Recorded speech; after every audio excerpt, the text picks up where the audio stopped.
You turn the thing on? Is it on? Oh boy. It's on. Oh, it's got 2 minutes. I won't say anything inappropriate. It's just mechanical. You should really never say anything inappropriate. I don't. Did you say off-color comments? So Jess and I used to use jokes on the show because I was you're so kind. So she texted me. I miss my chair. I got a cold. Miss those people.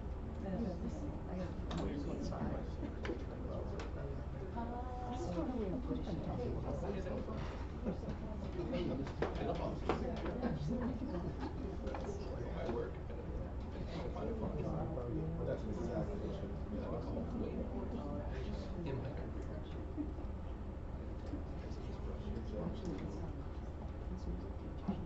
That's why I was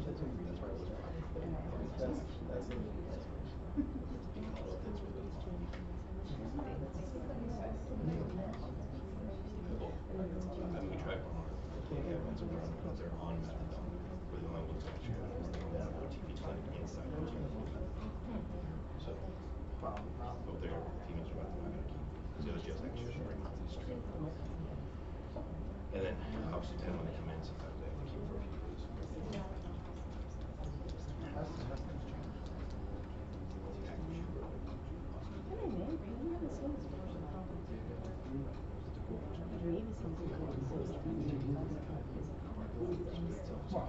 Especially as an educator. Is the thing today?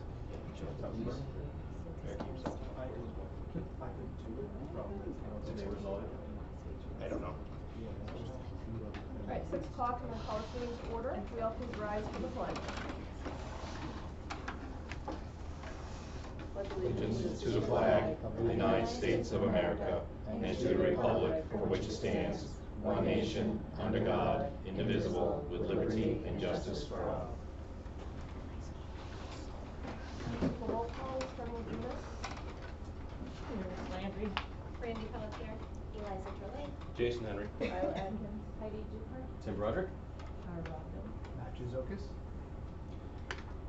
I'll make a motion to accept the agenda as presented. We just need to add something under 10. We'll squeeze it between B and C, sped bus contract. Anybody have anything else?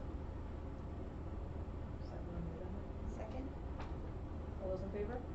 Aye. Make a motion to approve the meeting minutes of June 28th, 2022. Second. Discussion on minutes. All those in favor? Aye. Right, public input, number 1. Okay, all right. We'll close public input number 1. Administration. Principals.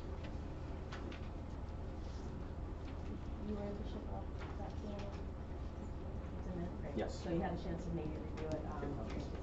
Should be in that packet. No, it was after the agenda. Oh, I got you, right. So I can make copies and drop them back to you. I did get an email. Yeah. Yeah, you got it electronic. Yeah. But I really wanted to take a moment tonight to commend our facilities staff. It's unbelievable the work that has been done here this summer. The flexibility and the willingness to support what needs to be done for our students. Sean, we're so grateful to have you here, and but the whole crew here that we have is really tremendous. So they've been working really well together. They've been working really hard, and I've worked in a lot of schools. I'm just amazed at how much they're able to accomplish this summer. The building really has shaped up tremendously, and I think it's going to be a place of pride for kids to come back to in 2 weeks. So I'm really excited about that. So I just really am so grateful to have them. I had the opportunity to walk around before the meeting, and it does look really, really good. The floors look good, the classrooms look good. The floors look amazing. Amazing, and then the wall that you knocked down, which class was that? Oh, I want to see that. Yeah, it was a special education room. Now it's going to be our Title I room plus one case manager. The wall came up really well, and the floor looks really good, so I was able to walk around and look at that. Yeah, you wouldn't have known it was there. The outside looks good too. Yes. Like I walk around the Alton school when I'm at dance sometimes, and I was like, oh, their flower bed fields look so nice, and ours are getting there, so I definitely appreciate that. The only one thing I would say, and you might already be aware, but the soccer field, there must be like the world's largest flock of geese on there. There is more geese poop than you could possibly imagine. So the girls at practice like had it on their shirt. It's just a mess. So I'm not sure if there's something like a pooper scooper situation out there, but And she's not pretty rough. exaggerating. I'm not. I walked the track and it's a mess. And I'll tell you, if we had the answer, cause that's at every school I have, and I've been out there chasing the tractor, lower. Yeah, I know. Like, what do you They do? go like I've this, seen them out there. and they come right back. Yeah. Yeah, it's called, Fish and Game, I've called numerous, agencies, UNH, and they send stuff. There's The only, just not much the room. only thing that I've known that has worked around the lake is the whirligigs. Yeah, all the, their, Oh, like the motion. reflectors, and Yeah, the motion thing. Yeah. Or, they won't go under, you know, if you had tape or rope or something, they won't go under. Which you can't really use on the soccer field. Yeah, but no, the grounds. Yeah, so, first off, opening days and, open house, we're, now we'll talk about a little more about, so we are kicking off a, new teacher mentoring program in all 3 districts. So we will have our new teacher orientation day on the 29th, where here's the day, and it will be a facilitated day, we'll have a chance to meet their mentors, and mentees and mentors will spend some time together. Our all-staff collaborative work days, our paraprofessionals and our professional staff will be here on the 31st. We'll have a busy day of, you know, getting caught up on where we are and where we're going, some team building, and then some time to work as teams and get ready to get going for the school year. And on the 1st, they'll be in their classrooms working, and open house will be on September 1st. And we're doing it from 4 to 5:30, because they're here all day. We'll get it done at 4 to 5:30, and everybody will all the way home to enjoy the long weekend. We're definitely ready and excited to welcome our students back. Looking forward, it's always a better place when our kids are here.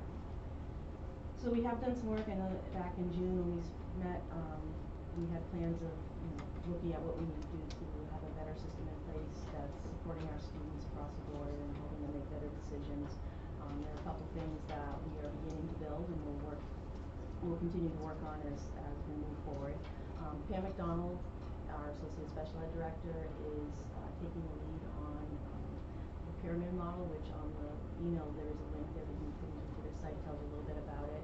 It is meshed with the PBS type of model, so it's a early intervention, really focused on social emotional learning, like how do you solve your problems, how do you talk to your friend, really basic, you know, the real low level pieces for children so they build that foundation.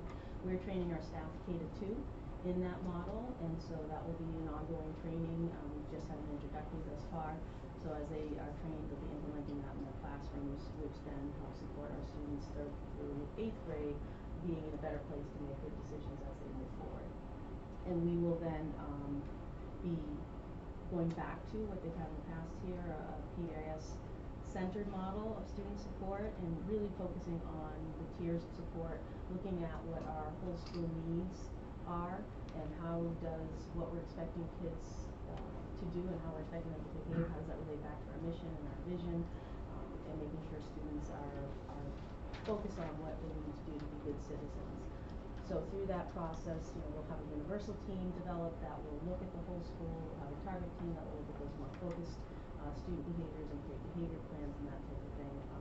And we're going to have we're calling it a student support center. Again, it's modeling something very similar to what Alton has. I've had it in other schools that we've worked in. It's just a place where students are able to go if they're misbehaving as part of it, but also those students who just need a break, the teacher's starting to see them elevate a little bit, and they are able to be proactive and send them down there to get support. So that is something that we're going to be building. Tammy Ratcliffe will be the lead in that space, and she's very familiar with that type of model. She used to work with that very effectively in previous years, so she and I will be collaborating with Christy Lego about what is that going to look like and how do we make that work. So we're starting with that vision, and we have a lot of work to do to build it, because it is a collaborative process. You need to have the full school as a part of it. So we'll be working, that'll be a big focus for this year. We were able to implement, Algebra 1 and an advanced grade, seventh grade math for next year. So in the spring, the students in both sixth and seventh grade had taken the placement test, that sort of identified where they are and what skills they have that connect up to those other two courses. And so we use data, we use the data point of that, how we performed on that assessment, we use New Hampshire SAS data, and we use our Ames Web data to look at, and at the certain cutoffs, you look at the pieces, we got different cutoffs, and we just looked at what students met those criteria. And that's how we created our list. We did not, at this point, have as much teacher feedback as we typically would. There would be a piece for teacher feedback, but because we're doing that over the summer, this will all be done in the spring next year, so that all those pieces will have equal value. Well, they wouldn't have equal value. I mean, the data would, hopefully this teacher feedback supports the data. And kids that are on the cusp with teacher support, we would put in, but just because the student's a hard worker, they may not have the skill set they need to be in that advanced level class, and that's just the reality of what it will be. So we will, we're excited to be able to offer that. We had quite a few kids. We actually had we had 2 7th graders qualify for Algebra 1, and we contacted home and offered that to both of them. One of them is going to take Algebra 1, and the other chose not to. And so that means next year when they're an 8th grader, we can look at partnering with high school for some advanced math. And I hope that becomes a culture that we grow, that we can encourage kids to work hard and get to that point. So we're really excited about that. So we just sent out the letters recently, and I had a phone call today. I tried to return just with some questions, but I think it's going to be a real positive thing for our students. I did link the student parent handbook. There's not a whole lot of changes from the past years. We did take out some information that was COVID related and that type of thing, but that's mostly what we did. It was cleaning it up, making things current. There aren't any changes to any protocols or anything that are in there at this point. We pulled out some of the language that was a little bit wordy and trying to streamline things, but we will be looking at our handbook over the school year and trying to focus on creating maybe a more student-friendly document. And so we're going to be looking at that this year. But as I said, there's no significant changes in there. The other piece, I did bring a copy for you. I did not have this to link into, but our suicide prevention plan is not the umbrella crisis response plan, but it is similar. It has a lot of the same parts that a crisis response plan has. So we do have some work to do on this. I'll be connecting with Jason Hunt and asking him to connect with the other 2 social workers in the other districts to be able to come up with one document, hopefully that we can all just tweak a little bit for our own building so that we're all consistent with that. And then staffing, when I came on board, we knew that I was coming on board. We had a lot of hiring to do. We've been really lucky this summer, I think, that we've had some really quality people wanting to work here. I'm really pleased with the caliber of people that will be joining our team, and there are a lot of them, and I think the mentoring program's going to be huge. So we had,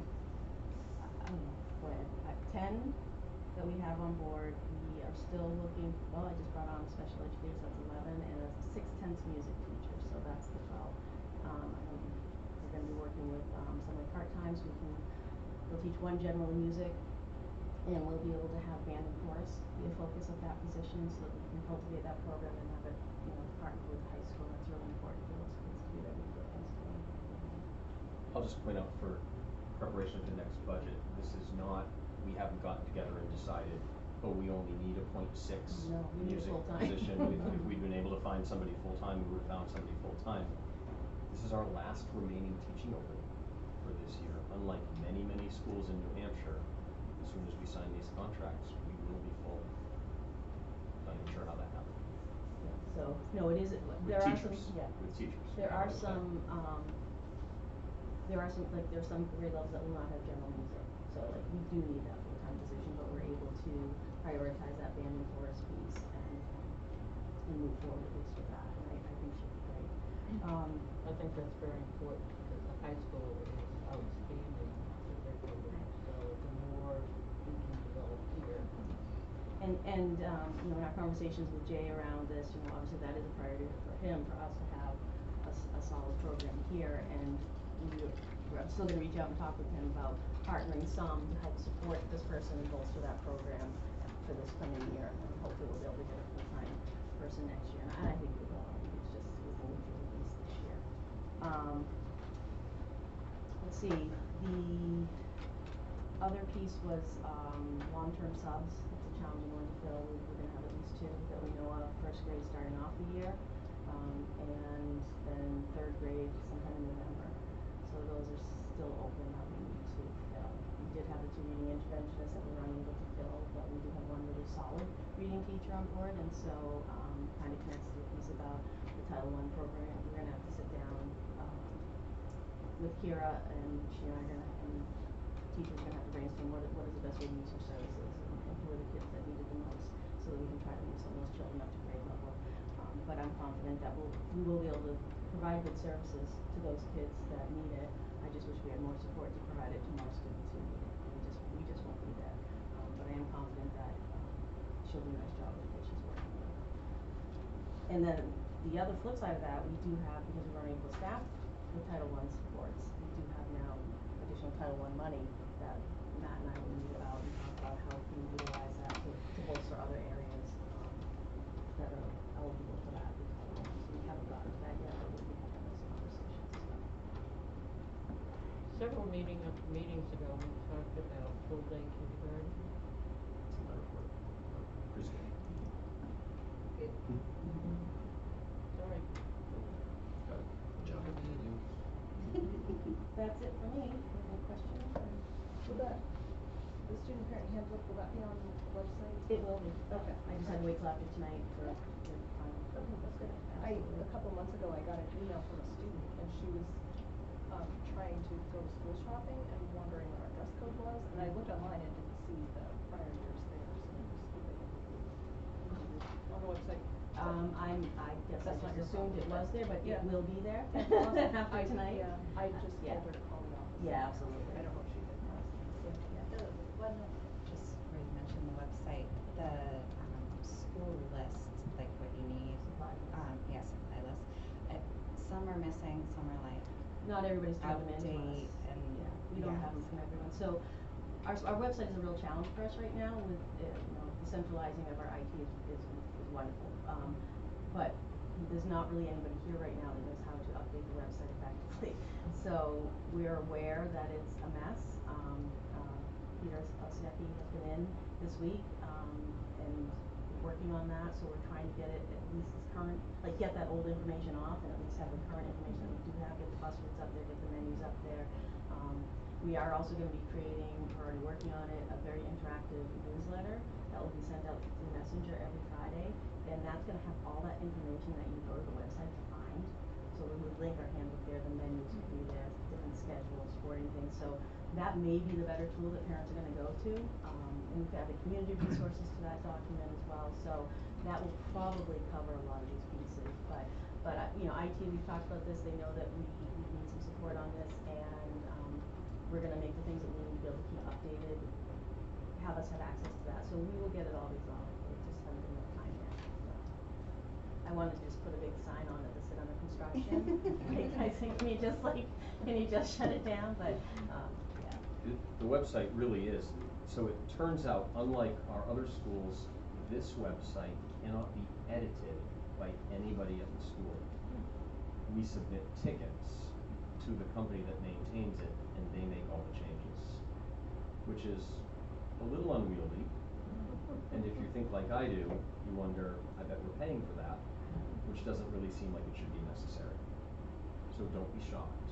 I mean, I'm on a page of the website right now that has, and it's not principal's responsibility, but the latest dates are 2019, 20, up to, there's one entry from January of 22. So it's just, Yeah. And the things that need to be updated regularly, in talking with IT, we're gonna have those be Google Docs that we can work from here, so we can keep them current, because honestly, that's embarrassing to me too. And I would not want that to be how it is. So any of those things that we're gonna be updating from the office, we're gonna set it up in a different way so we don't have to go through that process, so we can be responsible for updating and keeping it current. to me, half of the pages on the website just don't even need to be there. No, they Just don't. be deleted.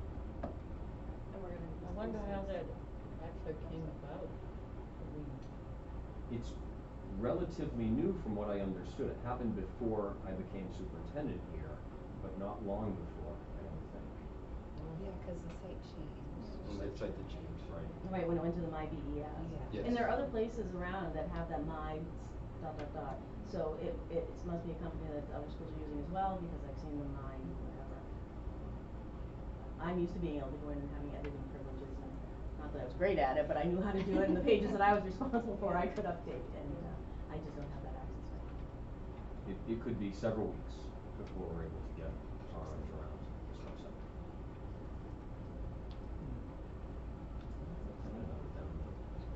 Any other questions?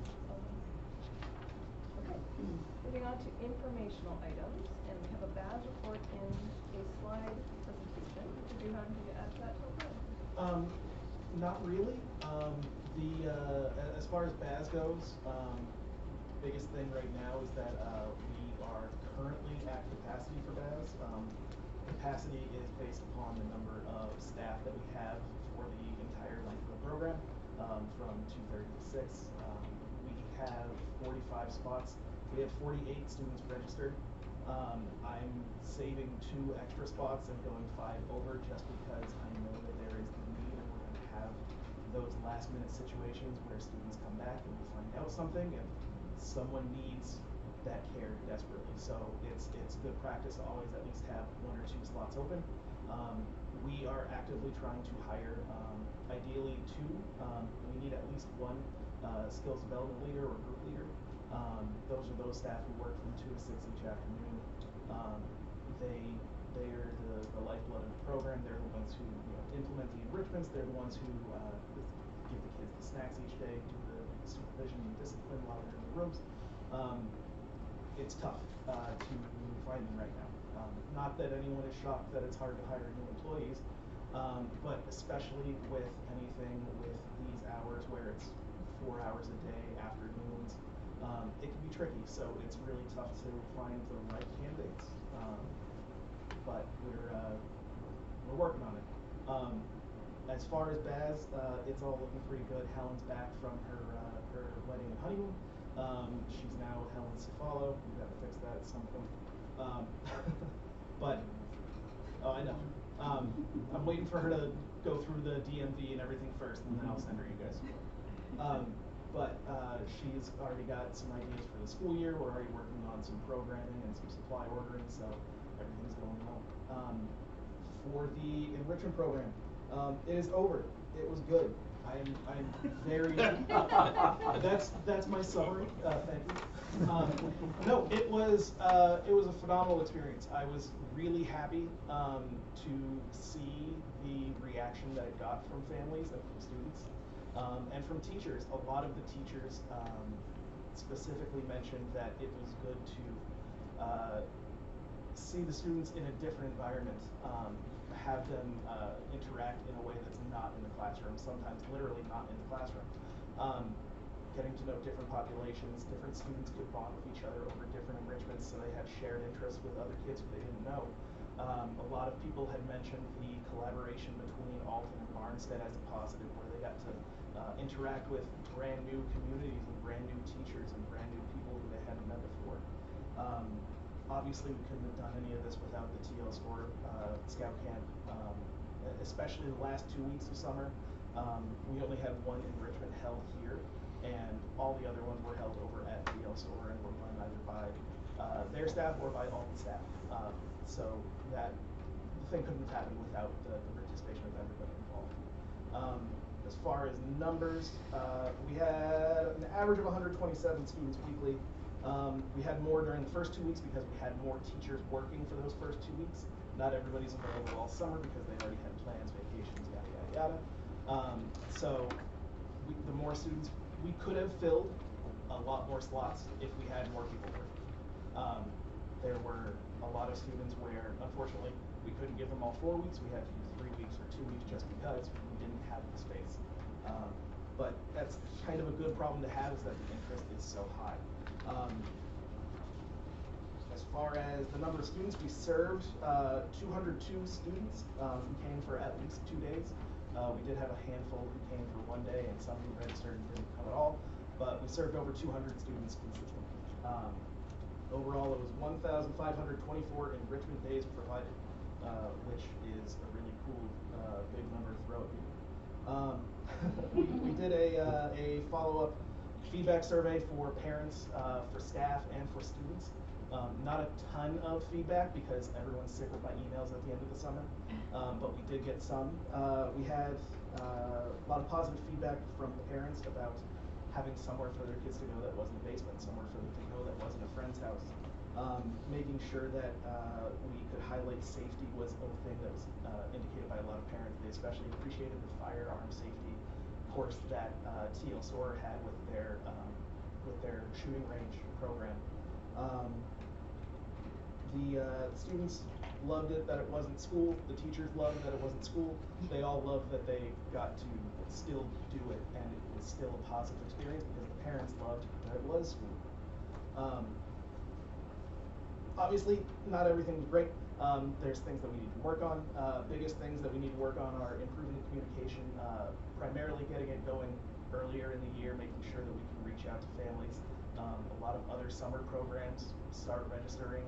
Their programs are all out and ready to go, and they're filled by April. And that's really when we got a lot of our information out. So just making sure that we can get that information rolling earlier, secure our staff faster, get all that stuff going. Supply ordering was a bit of an issue as well. I literally had 2 boxes of supplies show up in my office yesterday for the enrichment staff that work in the second week of summer. None of that is really anything that could be avoided. It's shipping delays, it's different things, but it was definitely something that I heard on the staff feedback. Other issue was transportation was a little bit not necessarily unreliable, but inconsistent as far as times, as far as what spots they were going to. But for the most part, if we have people complaining about not being able to get there and complaining that we don't offer enough time, and we don't offer enough weeks, and we don't offer it long enough, and it's not 4 days, it's not 5 days, it's not all summer, that means that we did a good job. We had 1 response who would not participate again next year from a student, and 1 response from a parent who would not participate again next year. Both of those were from Alton families. So everyone who gave feedback really liked what we did. It was a really positive experience. We have some work to do. Yes, we have to better integrate the education piece into it and make sure that we have our student services portion ironed out a little bit better. But overall, I'm proud of the work that we did, and I am very glad that I'm not pulling 11-hour days anymore. So that's really nice as well. But yeah, does anyone have any questions about how the enrichment program went and any of that fun stuff? My son did it and he loved it. He could only do 1 week because we have plans and other camps that were already planned, but he was asking me why he couldn't do another week and he wanted to not do the stuff What he had already enrichment was committed it? to. He did the wilderness survival. I will say the only feedback I'd have there is it wasn't as presented, which I think you know, but so after the first day he came back and he's like, all we did was build shelters, and then that's kind of what they did all week, which he ended up embracing, but he just thought it was going to be a lot more based off the You should have heard when Jim was first proposing this program. He thought he was gonna have like a sleep, like. We had tried to get that going, it overthing didn't wind up and- working out with Yeah, staff. so- There's a lot of things with that program in particular where it could use a little bit more guidance. That was one that was put on, not trying to pass the buck, but that was one of the scout programs where those staff led it. Really making sure that we can bring that education piece into all of our enrichments and not just the ones that are led by teachers is one of the things that we need to focus on going into next year. And that's what he did the camp in April, and so that was more the TL store staff, and so he knew some of them, and he was like, that was great, but I think the summer camp, it was more kids or scouts that were, and he was like, they wouldn't let us do this, or they wouldn't, it just felt very restrictive to him, and he was like, I forget the guy that runs TL store, but Rob, I think is his name. He's like, Rob lets us like think outside of the box and just, so that creativity was kind of, Definitely. dampened a Wilderness little, survival, so. was one of only 2 enrichments where we had any kind of negative feedback. The other one was coping climbing, and that's because Rob was unable to consistently have a, climbing instructor. Again, a staffing issue. A lot of what we have was based on a lack of, high quality staff, just numbers wise. Not saying that who we had wasn't high quality, but if we can get more people, then we can do more things and do better things. So it's not the first time I've heard that feedback. I'm sure it won't be the last, and it's definitely something that we're aware of. So thank you. And with that being said, he wants to do it. Yeah. Like, you know, and he wants to do more next year, so I Good. think Then we it's did our great, job. yes. So after all of the grant funding dust settles, which is likely to be a bit, several weeks, Topher and Rob from TL Store and Heidi and I and Shake Mall probably, I won't be surprised if Mr. Joseph joins us as well, are planning to meet, synthesize all of the feedback, talk about both last year, remember this wasn't our first go around with this concept, we did some things last year, and we'll start talking about next summer, this fall. Last year, it was new to Topher and new to the folks at ACS, and we had our first meeting in January to plan for it. The previous year, it was a new idea in May, and we pulled it together that way. So we have an opportunity now to bring in these 2 years worth of experience, this feedback, look at the costs. You know, this is all being grant funded right now, which is wonderful, but part of the original concept here is to create something that has value and then figure out a way to make it sustainable.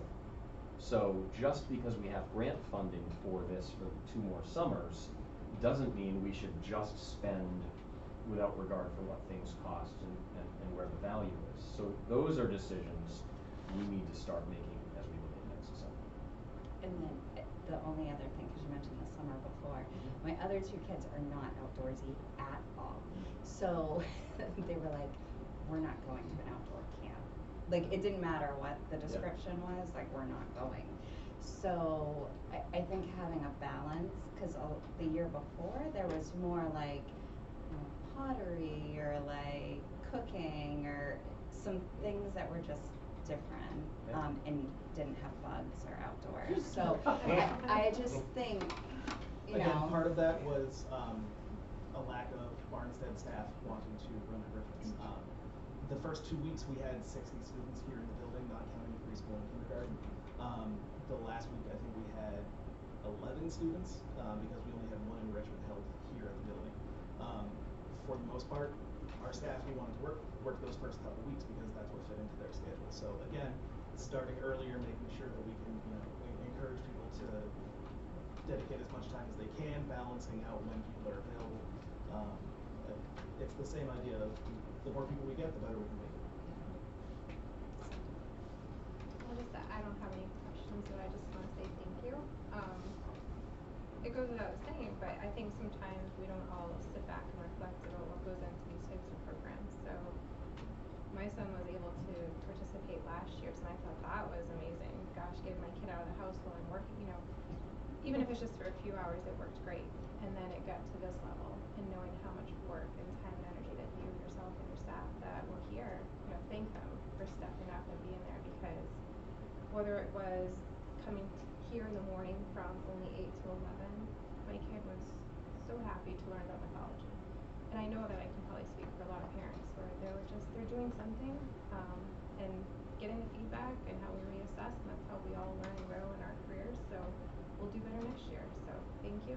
I think it's awesome that we're able to collaborate too with the other schools and then locations, and we'll figure it out. And I think it's going to be a positive experience moving forward. So thank you.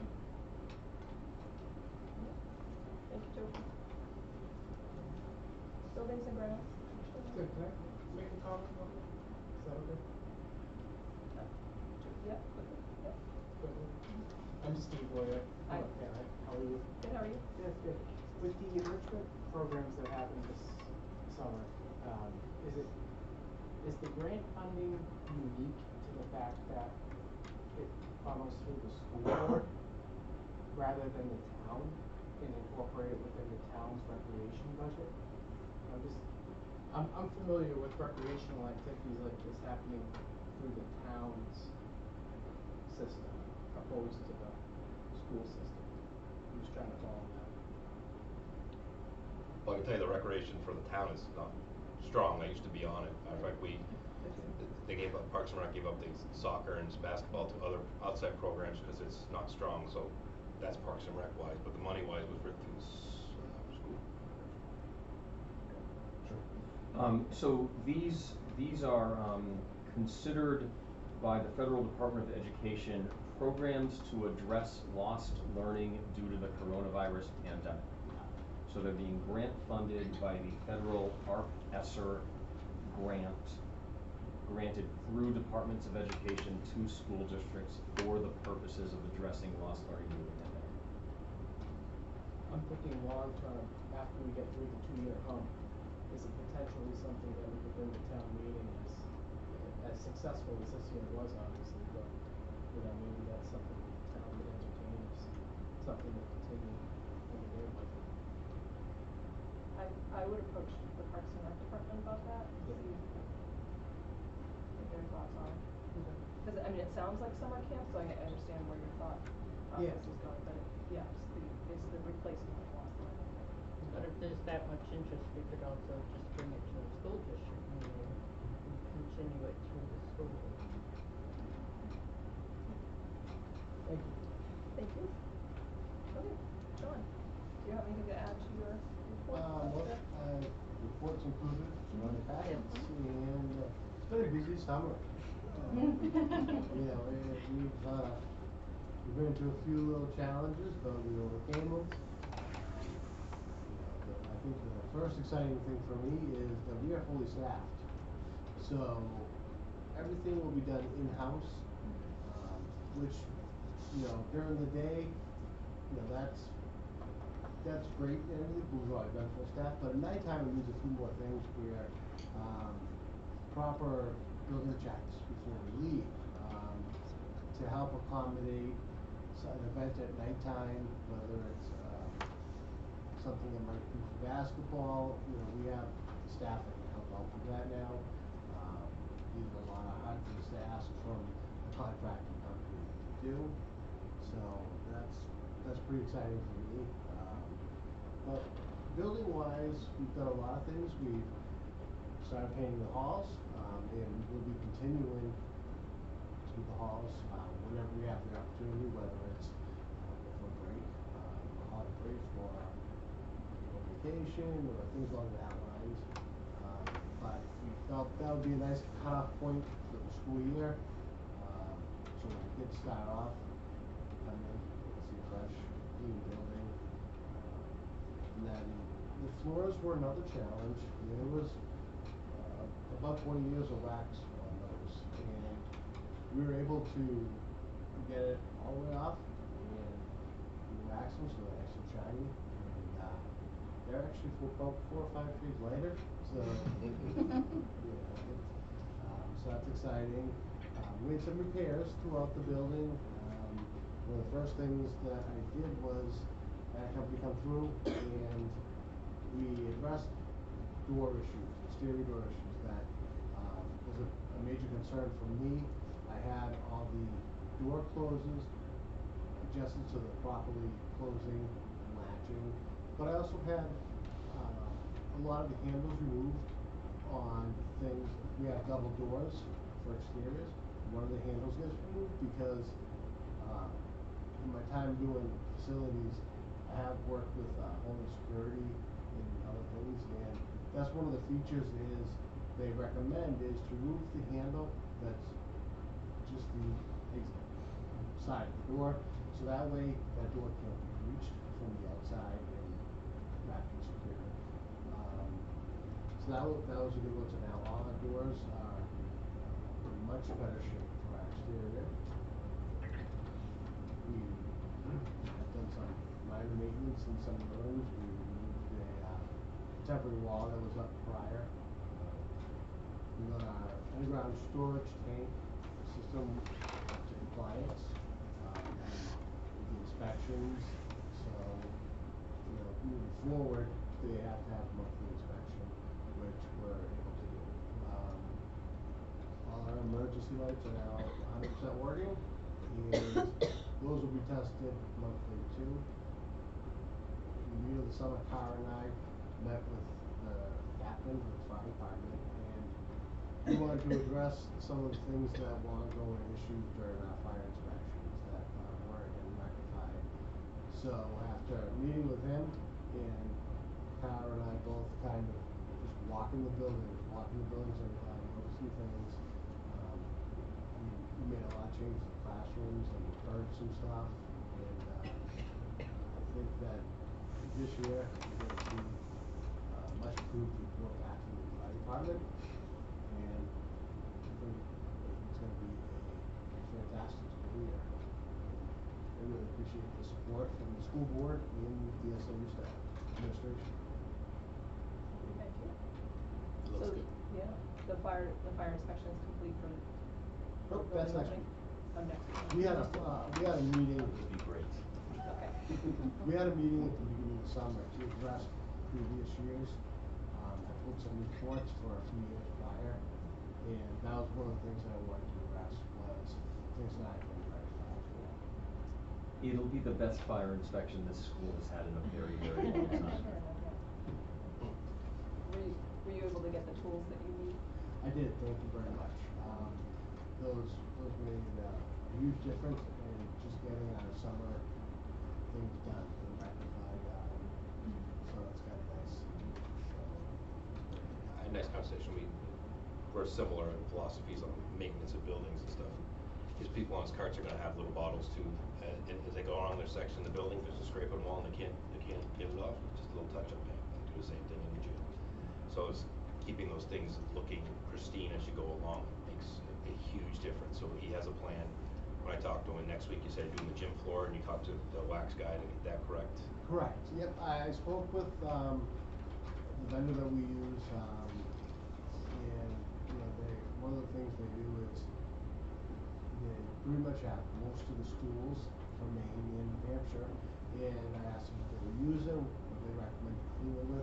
So that's going to help a lot with maybe slipping during basketball games.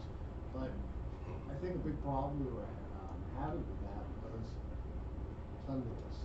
It's dust on wax floors becomes very slippery, and some of these floors need to be maintained regularly.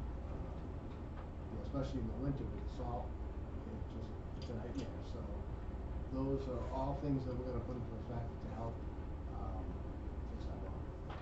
Especially basketball. When we did have somebody last year who actually, the custodian crew, when he actually came and did the floor for the games and stuff. Yeah. Was awesome, but that kind of faded away because there were some issues. But that made a huge difference on those floors.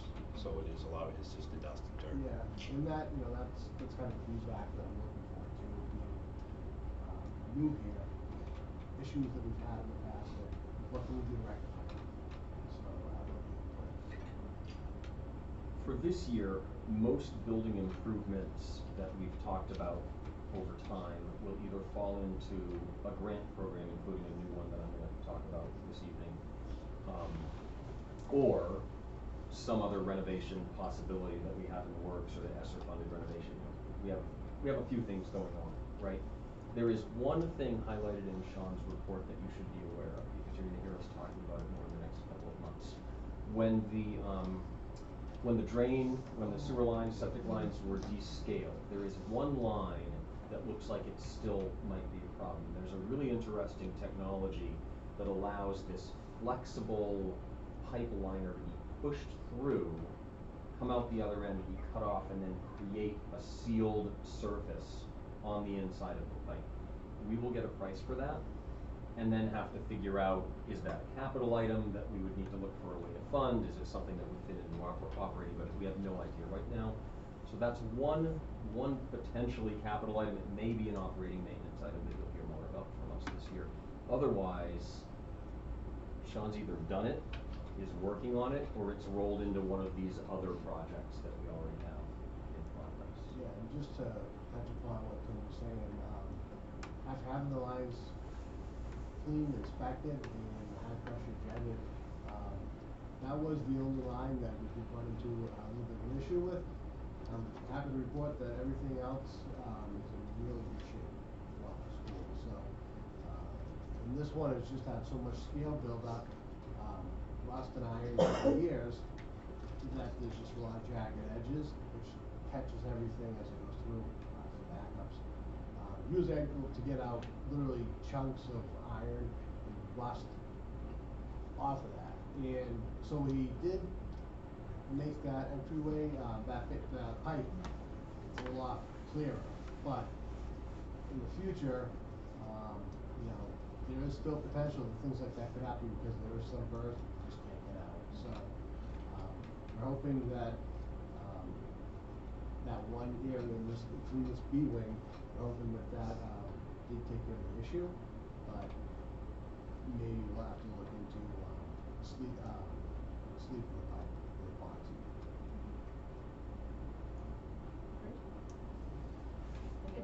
Yeah, just a quick question, thank you, obviously that goes without saying for all your hard work. Oh. I think, and I'm excited to mention this here during your presentation, just with the open house, I think that's something we used to have, and with COVID we couldn't have it, but I think it's gonna go without saying once all the staff is back, and parents and students, they're gonna walk through, and it's just, it looks really nice. I just had a quick question regarding the playground equipment, are there any it mentions the broken side, I know that was an issue, and then there's some swings too that might have been a concern for little hands. Are there any issues before kids come back to school? Nope, I'm gonna go ahead and walk on that, and that should be, all the equipment was ordered, but the shipping was a nightmare to get it, so that's gonna be installed within the next 2 weeks. It's all at the company, Yep. but I'm gonna go through, and one of the things we do is a monthly playground inspection, and I usually film for projects. Yeah. So I will check that before the students come back and make sure that that is not an issue. No, and I can appreciate sometimes with the mercy of shipping and what goes on if the equipment's Yeah, not 'cause I here, we ordered just have this- safety measures in place otherwise until it gets here, but. Yeah, and I ordered this like 2 months ago. Oh, I believe it. And you have the mulch coming in too. Yep, Yeah. first little garden drops. Oh, great. Great, thank you. You're welcome. Yep. Do you need these gentlemen for any further, or can you dismiss them? I mean, you're welcome to stay, I don't mean to kick you out, but if you'd like to go, you got lots. I would. All right.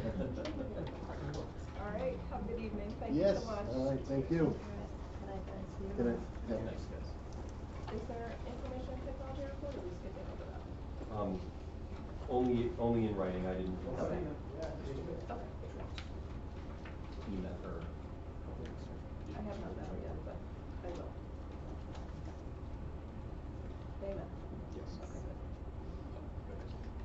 Southern accent. I won't hold that against her. Maybe.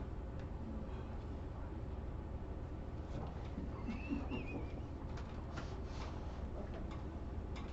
So then we will, close out informational and move on to SAU administration and our financial reports. After this, anybody have any questions on those FAD? Or Tim?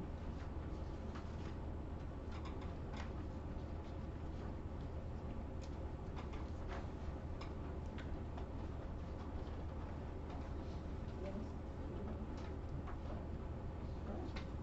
We have food service tables, part of that too. Yes, food service. I had that question in front of me. So I do have one question. Those that had remaining money on the books at the elementary school that now moved to the high school, my kid being one of them, and hers too, how is that money being transferred up to the high school? Because it's not returned back to the parents, it's still sitting here, and I don't know how parents want it, some, I just want it there, but some parents might want it back. Food service accounts? Yes, food service accounts. We can't transfer it up to the high school, so we'll have to, So is that something you're gonna have to put out to parents to ask them for a refund, or is it something you're automatically going to do? I'll talk with Sam. Okay. and get a refund. So there's I already several sent people. them an email, but I can-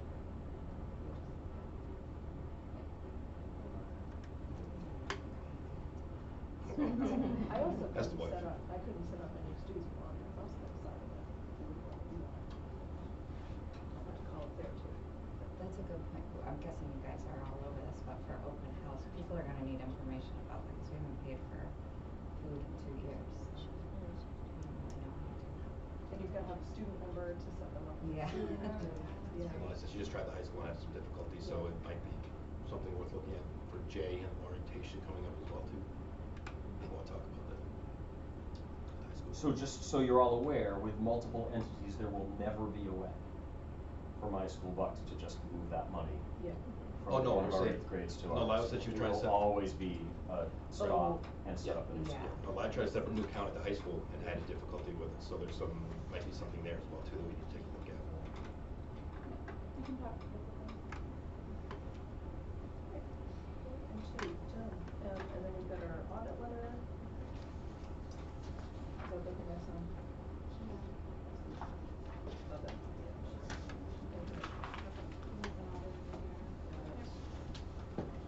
It's next week. Good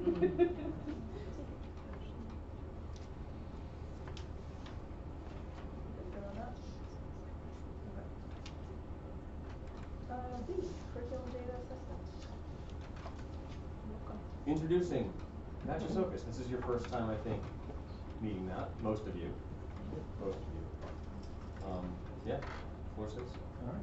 Well, good evening, everyone. I'm glad to be here this evening and being part of the system and working collaboratively with the 3 schools.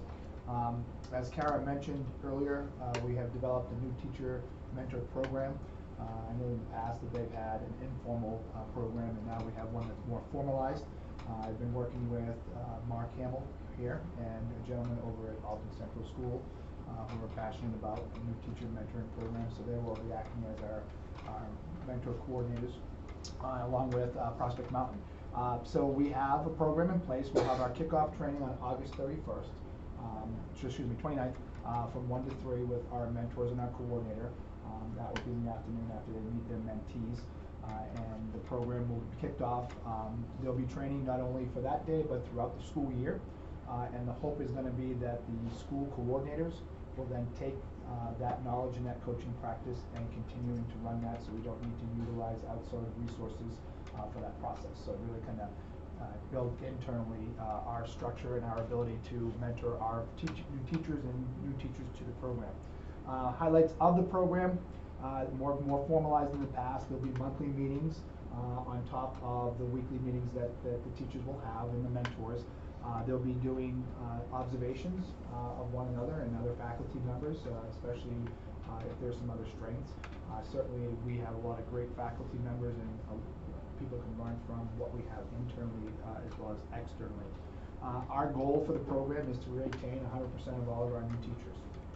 We have 12 this year here in Boston, so that would be the goal, to retain all of them. And with that support, with that guidance, I feel like that's an attainable goal for us this year. So we're excited about that program, and we'll be unleashing that. And again, it was a collaborative approach from all 3 schools, the administrative team throughout the district getting feedback. We were able to put that together in relatively short order, and we're working through our Title IIA grants to help fund that for the mentors and the mentees to be able to work. Moving on to curriculum, obviously that's a big piece of my job, curriculum instruction and assessment. Kara and I have had some preliminary conversations, and certainly stuff is starting to trickle in terms of what is here.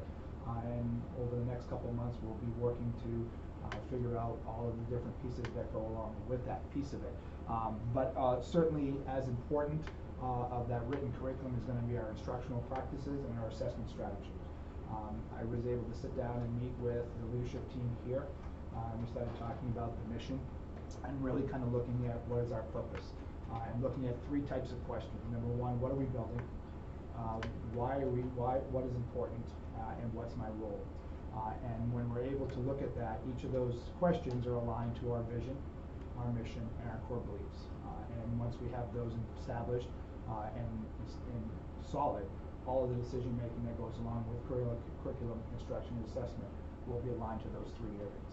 And those are the decisions that will drive forward. So parents of the community, community members will know when we make decisions about the way we're going, it's based off of that area, and so we can have that backup that goes along with that versus just say, hey, you know, this was the new fad that came down, let's jump on that. If it doesn't align to that purpose, then it's not gonna be what we're gonna do. Or if we need to adjust our purpose, then we certainly can do that for that part of it. So you'll be hearing more about that, but as we are able to identify those three areas, that will create our narrative, and that'll create that cohesive narrative that defines us and what we're trying to accomplish here.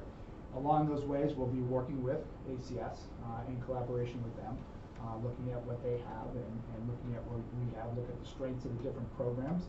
I know there's different assessment programs that we have different math programs, and looking at what are the strengths, what are the weaknesses, what's working, what's not working, and use our decisions based around that. So a lot more will be coming, but for now, I know data is a big piece of it as well. And you know, the SAS data will be out, or the state data will be out sometime in October. So in the October meeting, I'll be looking at the data here as we look at the state, and then look at over the last 3 to 5 years to see where those trends are starting to happen and identify those in our curriculum. Also, for new for your position too, and just explain out there, the ultimate goal is to have both schools similar, so they feed into the high school, so we're all on the same path. So that's the idea, to take the system and put it into sort of quote-unquote a district, so that when you look at our curriculum here and Alton Central's, they're identical.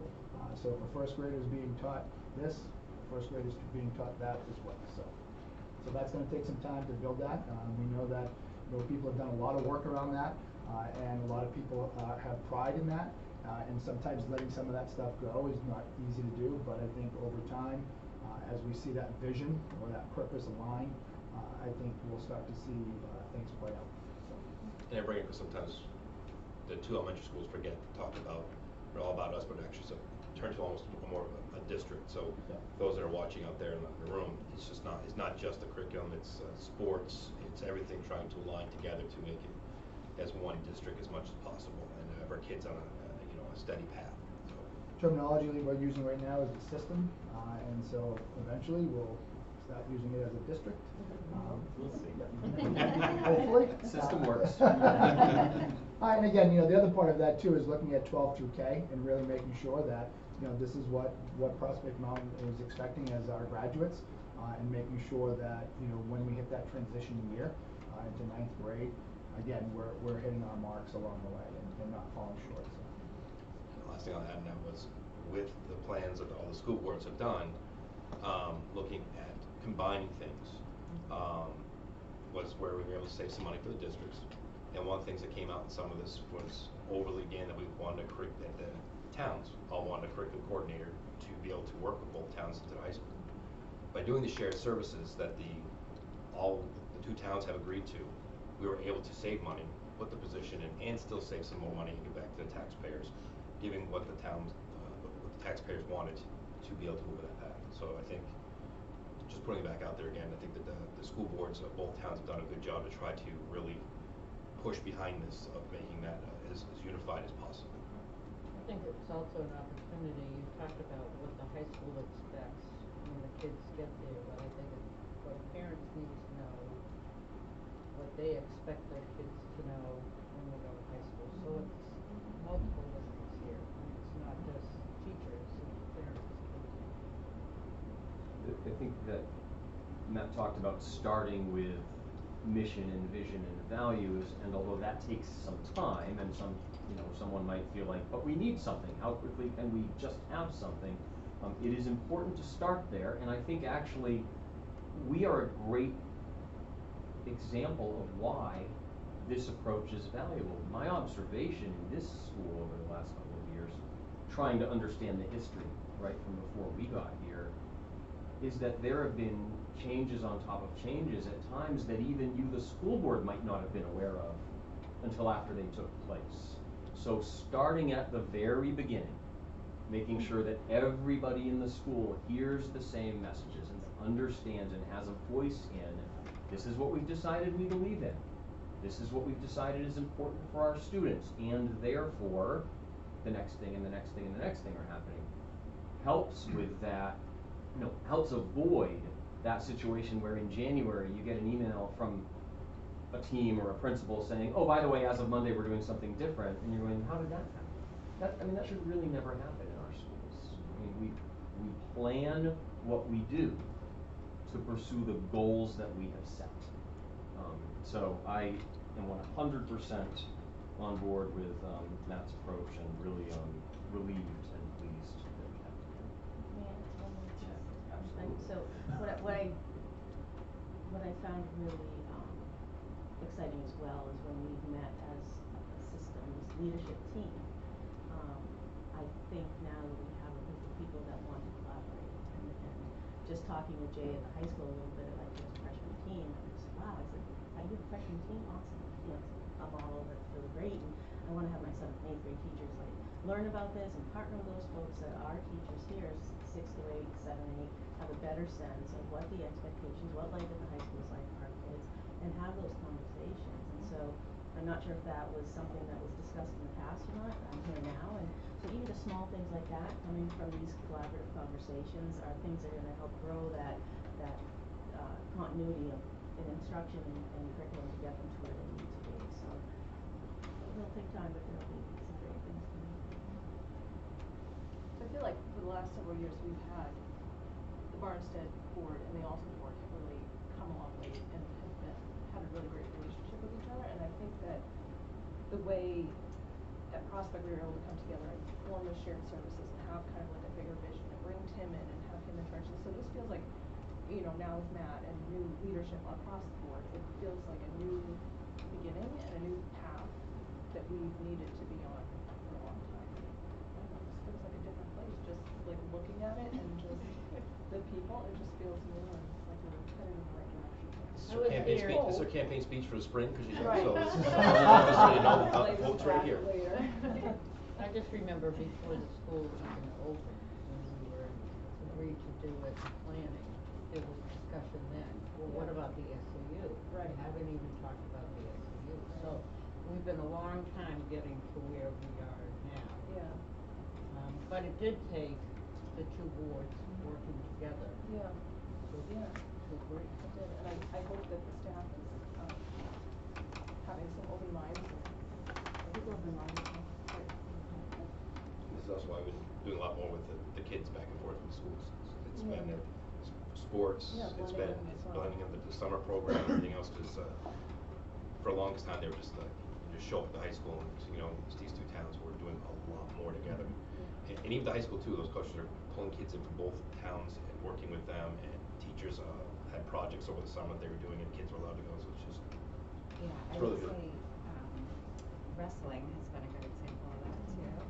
I know my son, last week he was there and he didn't feel well, so I went to pick him up and there was a little boy with him and he was like, feel better, text me when you feel better, I'll see you next week. And I was like, oh, who's that? And he's like, oh, he's my friend from Alton. So like they're already building those relationships Comes a weed that, eye. you know, Yeah. they're gonna go to the same school together. So I think that's really cool.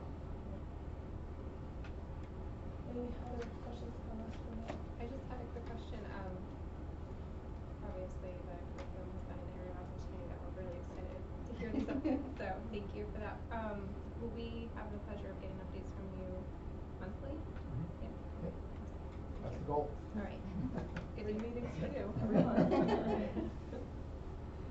Maybe we'll rotate. Okay, all right, that's acceptable. If not in person. Or even. Or just a report. Just a report, just something, Yeah. I think the So- transparency is important. So my intention, if you and the other board are satisfied with it, is outside of the principal of each school and Heidi and myself, to have other folks provide written reports and then attend sort of on a rotating basis, so you may hear from a couple of them. Great. Yeah. Otherwise, you know, do it your month. That makes sense, thank you. No, I think like even the report tonight on the building, it was so complete. You know, we really didn't have to be here, but we appreciate it. We get to say thank you. and- Yes.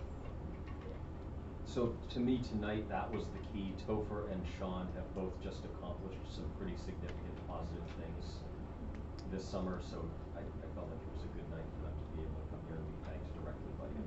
They put in amazing hours. We're lucky to have them. Yeah.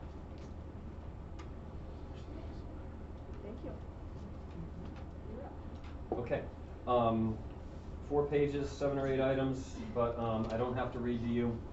The first one is just an update on the A and B wing and old lobby renovations. These are primarily ESSER funded to replace the HVAC and air filtration systems. You're already familiar with this. We talked about it at the district meeting to let the legislative body, the public, start to be aware of it. We have, you accepted a bid from H.L. Turner to do the design, the engineering and architectural work on this. They visited the school twice, including most recently on July 6th, and they've been doing engineering and architectural drawings since then. I checked in with Doug today, and he does expect to have drawings for us to look at by the end of September, maybe not by the time the board meets in September, but in time that we'll probably have to go to a building and grounds committee meeting to review those. Until we see that, it's hard to ballpark the funding. We know what we have in ESSER to cover the eligible portions, but to the extent that we want to do LED lighting, we might be able to find a program with the utility. Paint, ceilings, stuff like that, we'll have to find another funding source for, so we'll come back and talk about that when we have a better idea of the scope and the projected budget for that. But we've been working on it, and design work's being done, so we're on track. We're on schedule, whatever that means. Schedule means that we'd really like to be in procurement by December so that we can be scheduling construction for next summer, so that we can encumber the funds and allow the contractors to order the materials, because that way we'll have 20 weeks or more for stuff to arrive, which these days is almost the minimum standard that you need in order to hope to receive anything. 20 to even 25 weeks.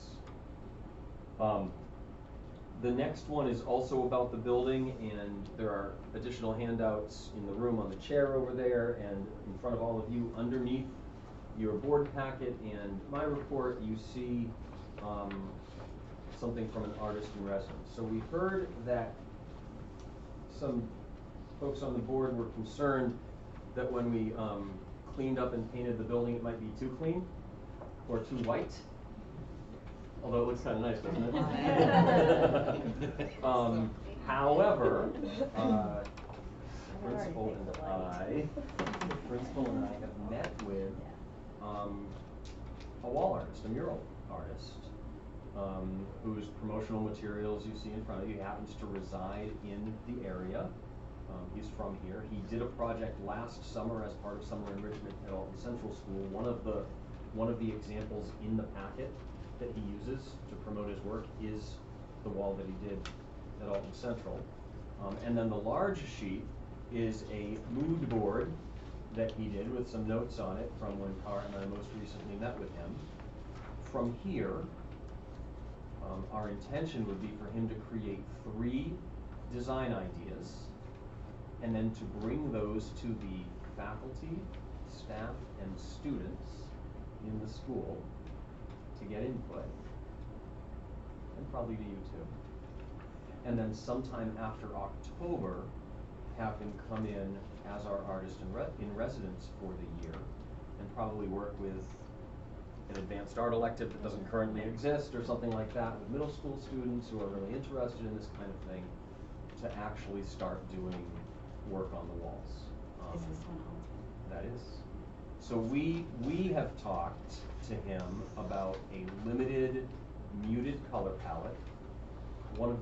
Now that we can see it, I hope that one of the advantages people will agree with me on is that the more open spaces with less going on brings a sense of calm and order to the space that was previously lacking in the hallways of Marshall Elementary School, and that's a good thing. So we want his work to be consistent with that calm and orderly kind of environment, but at the same time, maybe to have some fun and connect to New Hampshire wildlife and just our rural location. Any chance of a partnership with maybe some of the higher level kids at the high school that are in our program to collaborate with the kids down here maybe? I think he'll do whatever we ask him to do. Just a thought. He's been phenomenal. You have I'd some, love to s- one, you I'd have some love to wonderful see it. Barnstead kids that moved up that maybe wanna come back and give back a little bit. I'd really like to see the opportunity for enrichment through this process. Sometimes ours residents, who really aren't into it because it's a certain, each grade level does something. I see this as a really neat opportunity for our students that are really interested in art to have a chance to participate, just do it a little bit differently. But I think also including our school community in choices and what it's gonna look like in the college and the places where we can have shared decision making, we will. I think it's a great opportunity, and that's certainly something that maybe could be part of some of the community service requirements or something. We've asked him to consider this hallway, the main hallway right here that you can see right now has been cleaned, has a fresh coat of white paint on it, but to also give us a design concept and designs that can then be replicated in other areas of the building as time goes by. So as we do a renovation of A and B wings, there's an opportunity to come back with some of the same elements and include those in there so we can have it kind of linked throughout the whole building, and then in the future, if there is an expansion or renovation, carry it right on through into the new space. That was gonna be my one question, was obviously this would not be duplicating efforts or perhaps interfering with what that plan may come to light with the existing. To the extent that we need funding beyond what's in the operating budget for the artists in residence, we might even go to ESSER because this connects with that renovation work.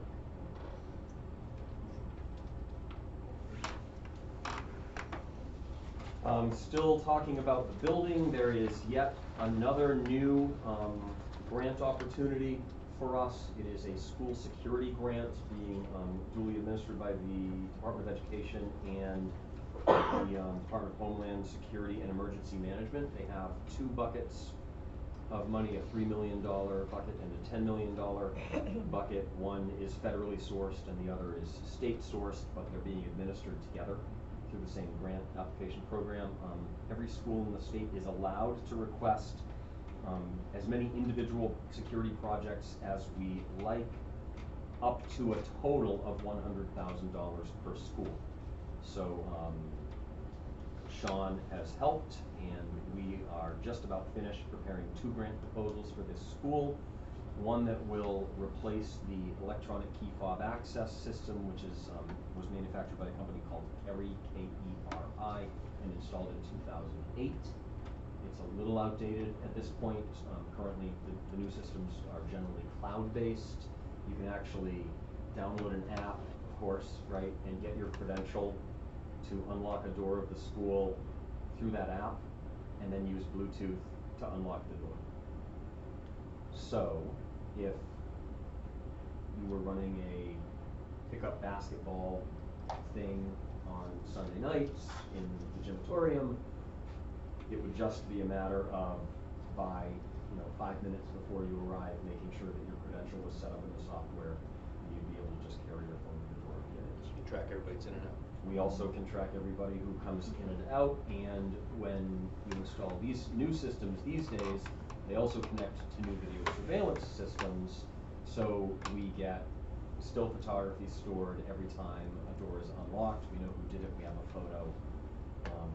And the other half of our grant, we're submitting two applications totaling $100,000, is to replace the video surveillance system, which is currently an on-premises system. That means there's a server in a closet over there. It's probably the same server that was installed here in 2007, 8, 9, something like that.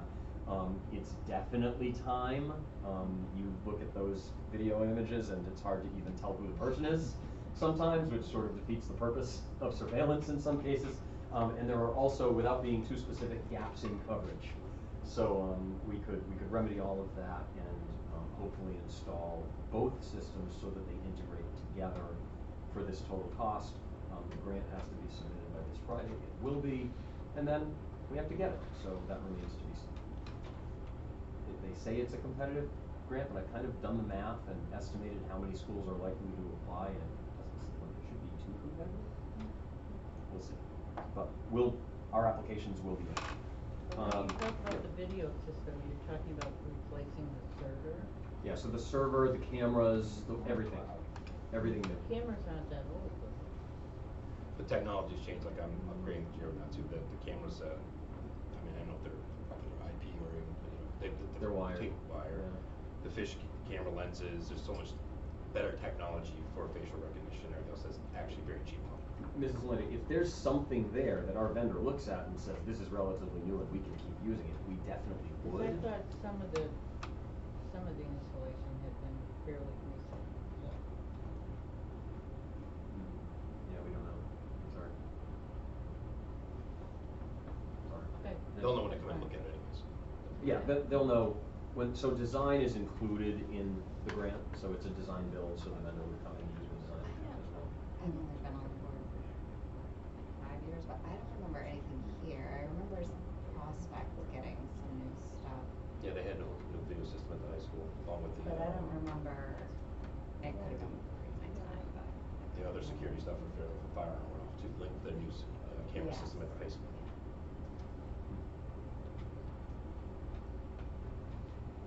And speaking of grant applications, moving on, if that's okay, our state school building aid application for renovation and expansion of the entire building was submitted on time. We made it on July 1st.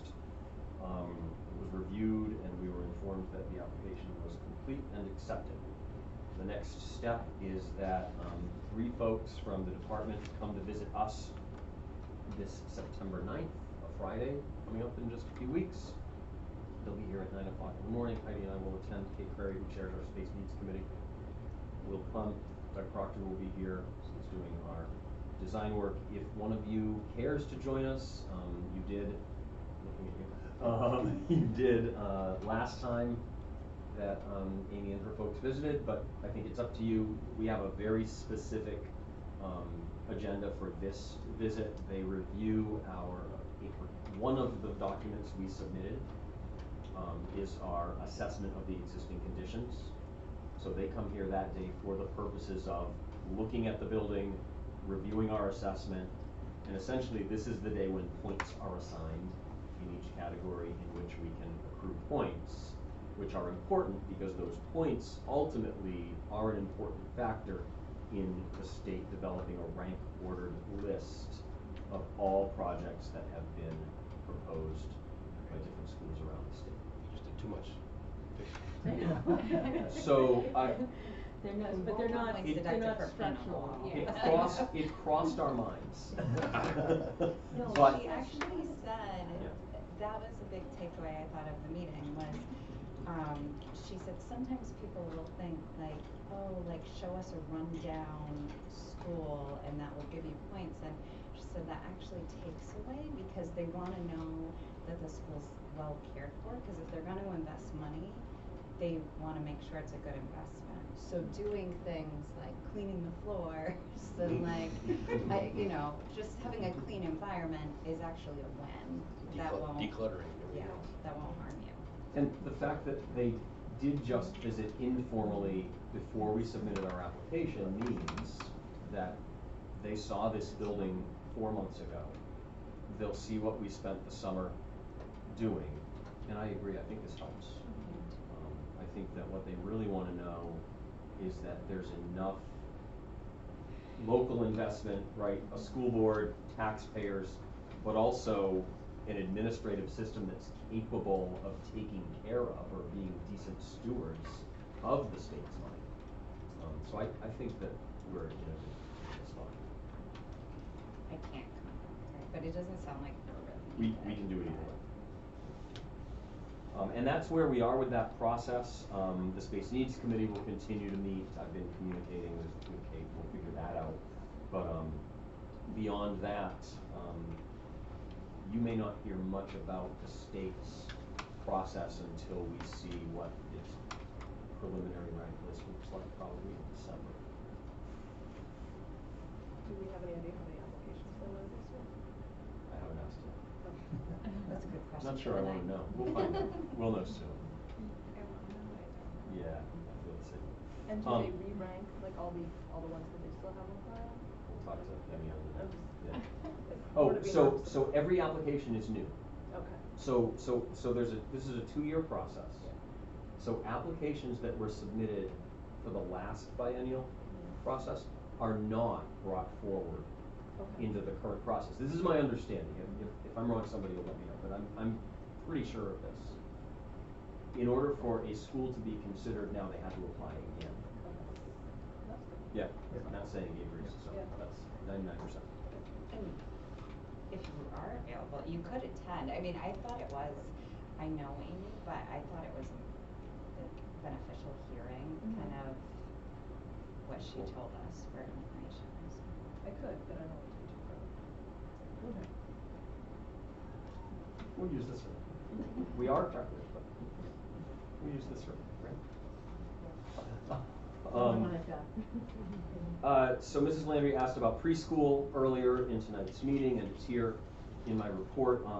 I set the threshold for adding a second room at 36 interested students, and we did not get there. We only got 30. So there will be one preschool again this year. The numbers did not justify the expansion. What I recommend is that we have Ruth Gruby and Pam McDonald and Teresa, our preschool teacher, continue to talk about this, and maybe with a little bit of an earlier start, we can get a better sense of how many.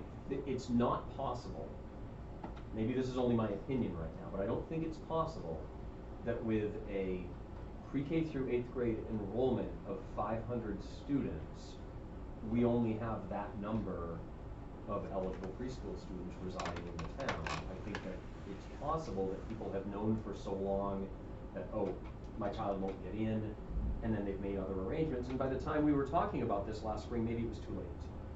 So I think we kind of go at it again starting earlier this year, and maybe we'll get a better idea of what, and if the numbers don't justify it, we But will. you I only- think you only it's need the 6 short. partial day. Which is hard to fit That's, this year. And then transportation. yeah, I think if it was, if we could do a full day, then I think the floodgates would open and you'd get everybody. But it's really, if you work, it's near impossible to, unless you're working in town, to do those 3 hours. Give us the year to work on it, see what we can do. That's You why know, we're fortunate with the full day kindergarten, still some districts that don't have that. And where I come from on this, just to make sure it's really clearly on the record, because I know that we have, look, there are citizens here really sensitive about the tax rate and the amount that's spent on schools, and that's reasonable, right? People have to be able to pay their bills, and there's only so much money. I believe that preschool saves intervention money in later grades.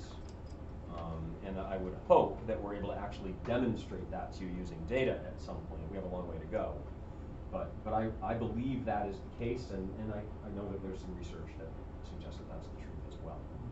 So this is not about, oh, they want more kids in the school so they can raise taxes. That's the last thing I want to do. I would like to run this school, make this the best possible school it can be, and lower taxes at the same time, any way we can. But I think preschool is an investment. So far. This one is fun, and it's good that we let Sean go, because I think he started at 5 this morning, but he gets a little credit for this one too. While he was doing facilities work over the summer, his folks realized just from the condition of the flag in front of the school that it had been flying 24 hours a day. We don't have lights on the flagpole. That means the flag is not supposed to be flown at night. It's supposed to go up in the morning and then come down before dusk. So one solution could be to install lights, and maybe someday we'll do that, and that's terrific. But in the meantime, there's a way to make lemonade out of these lemons, and I think this is a good way to do that. Had some conversations with the American Legion Post 42 commander. Some of you know Mr. Chris Burtney, and he and some of the other veterans from the Legion have donated a flag already, which we have. I think he showed up with the flag about 15 minutes after we got off the phone. Yes, it was the day And, we met, so. Our original ask, now it's last minute, this all just happened in the last week, but our original request was, could some of them come in and meet with our students during the school day to talk about the flag code and the history of the flag and how to properly handle it, with the idea being that then we'll have groups of students on a weekly rotation or something like that, go out in the morning and raise the flag, and then go out a little bit early for dismissal, which I'm sure they'll love, to lower the flag and bring it in properly, handled the correct way. We aren't able to put together an in-school, whether it's an assembly or in the classrooms or something like that, but what the gentleman from the Post offered is to run something here in front of the school on Saturday morning, September 10th at 10 a.m. We'll promote it, we'll advertise it. We'll invite families with their children in grades 5, 6, 7, and 8. Who knows how many will actually come, but if we can get some, that's great. And then next year, we'll be able to integrate something into the school day to do this, probably with 5th and 6th grades. That's what I was thinking, but, maybe again, that's a conversation we have. And if there are lights on the pole someday, that's wonderful, but this is actually, I learned how to handle an American flag in my elementary school in Warner, New Hampshire. I don't think this is groundbreaking stuff. When I was a kid. Yeah, I did too. So.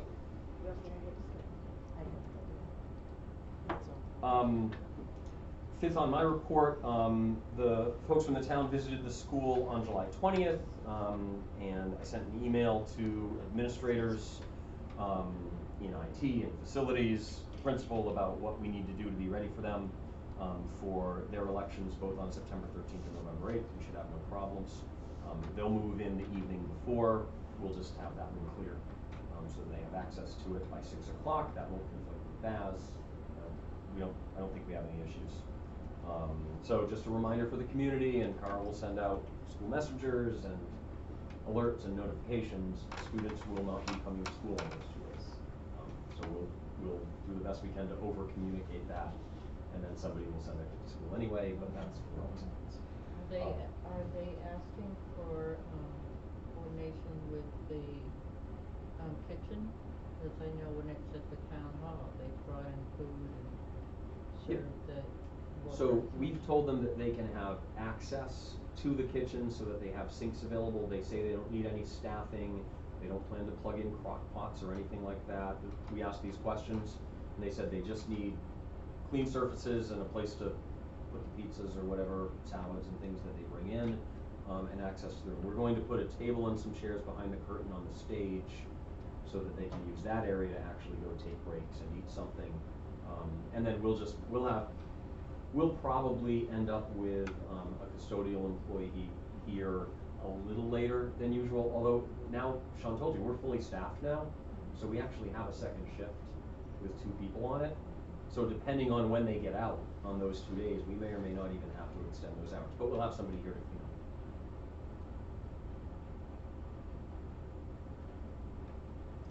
Next.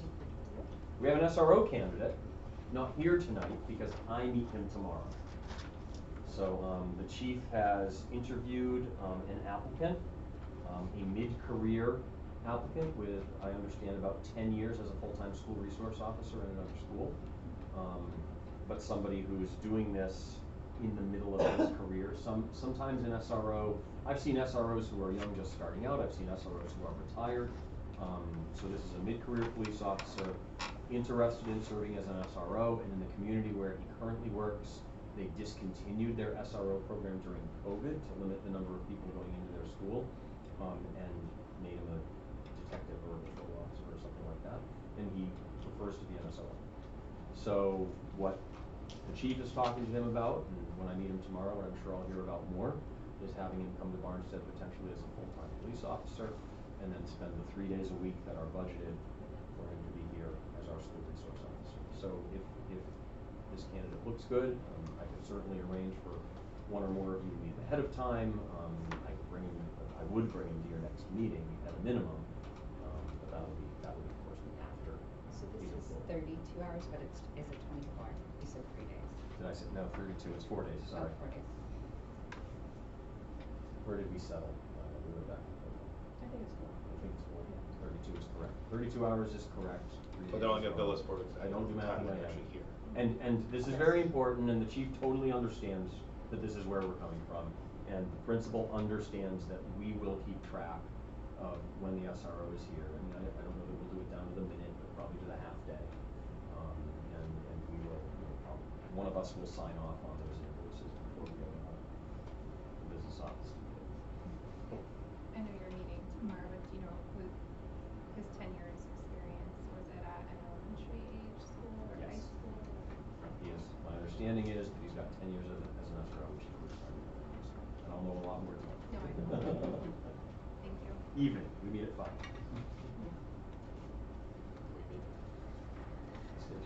See you there. You want me to come down? I'll probably be around.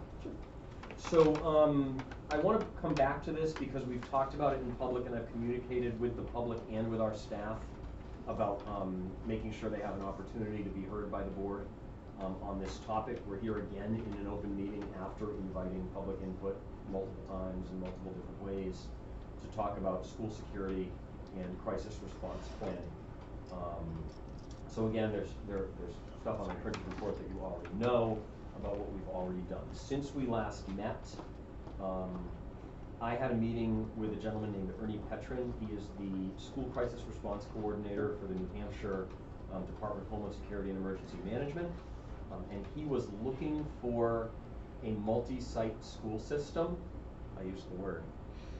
A multi-site school system where he could pilot multi-site training. So we're going to be their multi-site, we're going to be their guinea pigs, and we have assembled a group of 10 or 11 people to sort of be the Oversight Committee for this whole thing. So that includes folks from both the Barnstead and Alton Police Departments, the Barnstead and Alton Fire Departments, our 3 principals, our Director of Information Technology, and who am I forgetting? The folks from HSEM, of course, because they're facilitating this whole thing. Oh, and a couple of parent stakeholders, 2 of whom get credit for other things that I've been up to over the last month or so. One, Mr. Holmes, Russ Holmes, some of you know, he reached out and he's connected through his previous work with a school security consultant. So Sean Asdaw and I toured this building with both of them on July 14th and got a lot of really interesting feedback, some of which we're putting into practice,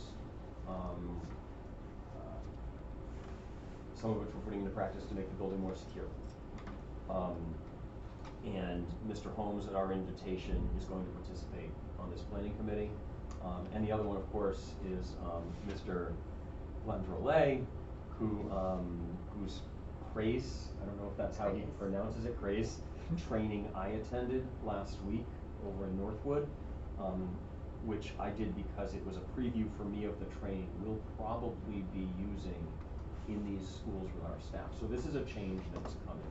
As we move forward with this group to revamp all of our event plans, crisis event plans, we are no longer living in an ALICE response world. Some of you have heard of ALICE. It's a response protocol for active threat events.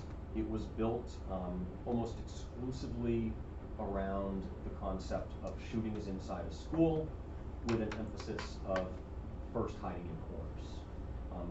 CRACE is built around any kind of threat within a building, not just the possibility of a shooting, and it avoids hiding in corners.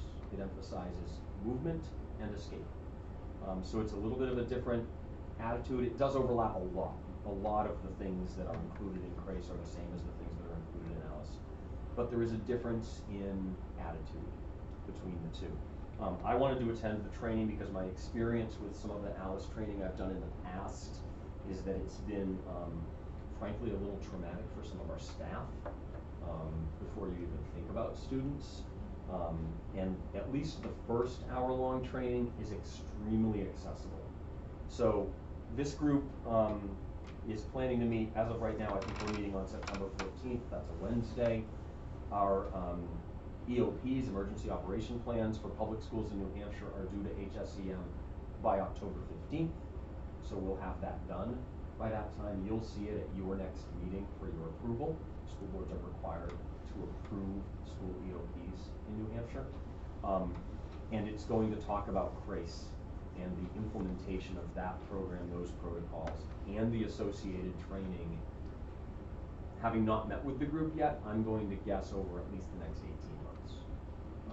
Starting immediately though, starting more than likely this October. We have a lot of competing ideas for our October professional development time, but I think this is something that's likely to be part of it. Because again, that first hour-long training is extremely accessible. I think it'll be empowering for a lot of staff, empowering for a lot of teachers, and it'll start getting people into the headspace for the rest of the training that is to come. And I want to say this because it's important to me, and if you listen at all in your last couple of meetings, you know this is important to me. It is possible to implement this without putting children through drills during which they have to pretend they're running away from somebody who wants to hurt them. We don't have to do that. My personal opinion is we should not do that. And we will have the flexibility to avoid that. Tim, could you spell that for me? Grace? It stands for Civilian Response to Active Shooter Events. Thank you. CRAS. So my only thought is that 2 superintendents ago, there was a recommendation to install something or other on the doors of the classrooms, which we did. Yep. And then we got pinged by the fire department. Yep. So it was a great idea, but then we wasted a bunch of money. No, you didn't. So. I have good news. Okay, good. So this is something Sean and I have I already. wanna avoid that. Yep, I stopped talking and then said, we've implemented some of those things. Because under New Hampshire's right to know law, one of the legal purposes of a non-public meeting is to discuss school security measures in detail. So I am not discussing some details right now, but I'm happy to if you want to go to non-public. Because if we talk about some of the things we're doing to make it difficult to breach the building, we help people figure out how to breach the building. Well, that emergency thing is not. But that money wasn't wasted. Okay. And we just figured that out this summer. Good. So good news. Okay. Then I'll stop reading. You may stop.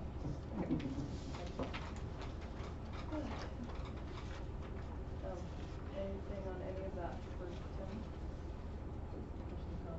So the last thing, and it's in my written report, but somebody who's watching the video of this meeting or sitting here doesn't have my written report necessarily, although there are copies over there, is that I will be updating faculty and staff in the school on opening day on this crisis planning stuff. I'll probably go into a little more detail because it's not a public meeting, but I think it is very important, especially considering that we had a lockdown event here that lasted a full day not that long ago, that we talk about this head on and everybody understands that we've been working on it, that it's a priority, and that we've already implemented some changes, and that they also understand what our schedule is for the rest of this room.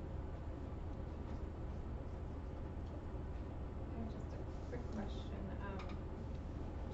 item number 4, I love it. I think that's a great opportunity for some of our kids to learn about, again, to bring them in.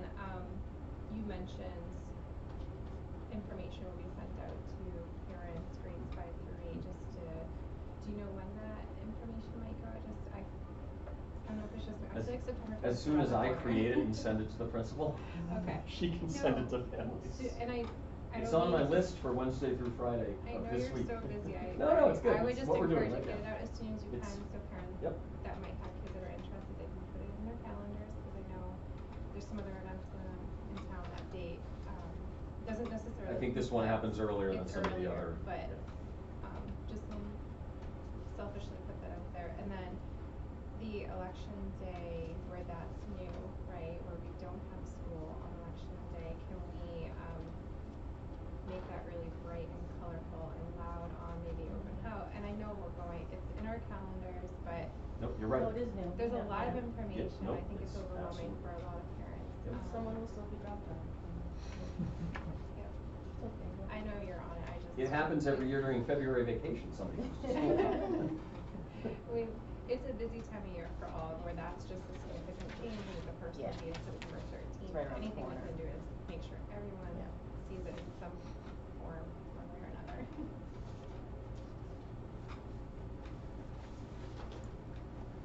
I can say that and I'll be the parent that's taking it out of the car. Hopefully you notice there's no one else in the playground. Looks fine. Okay, information action items. First thing is the budget transfer for shared services.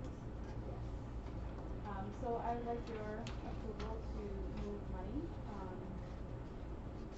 because of the shared services and the combining, it's becoming a contracted service rather than, a salary line.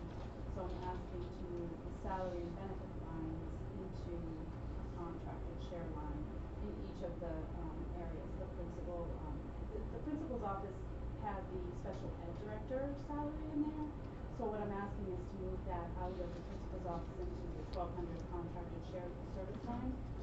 Again, I'm trying to align also with the other two districts. And the 1,200's function is the special ed function in these budgets, so it really probably never should have been in our numbers. You're looking at the totality, or you want each section? I'm sorry? You don't want each section or totality? The whole thing. No, the whole thing. That's fine. So this doesn't change the bottom line of your budget, right? Right. You all understand this is about moving among lines of functions within the approved appropriation.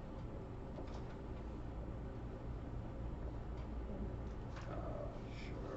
I make a motion to authorize the transfer for the budget or to shared services for $352,911.76.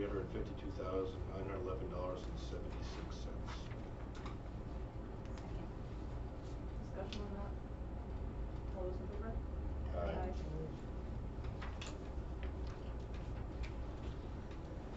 And then we have another budget transfer for non-salary.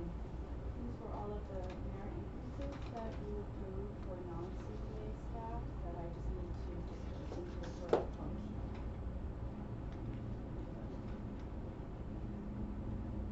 Make a motion to transfer for budget for non-CBA salary increases for $30,182.32.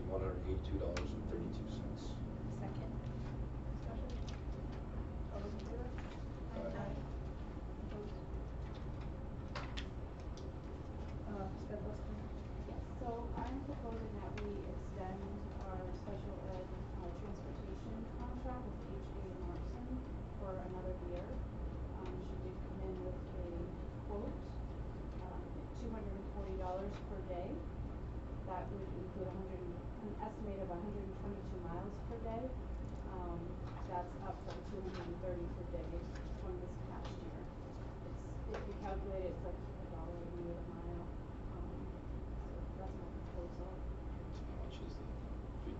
The whole contract is $43,200. And nobody else out there?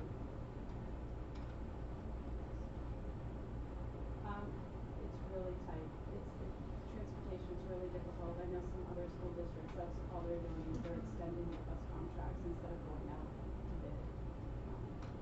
Is it 1 year?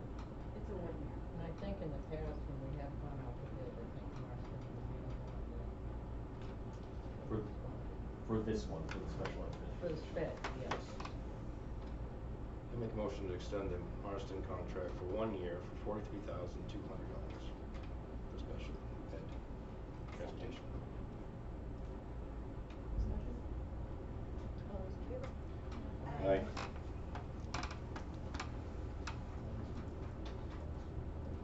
Oh, yes.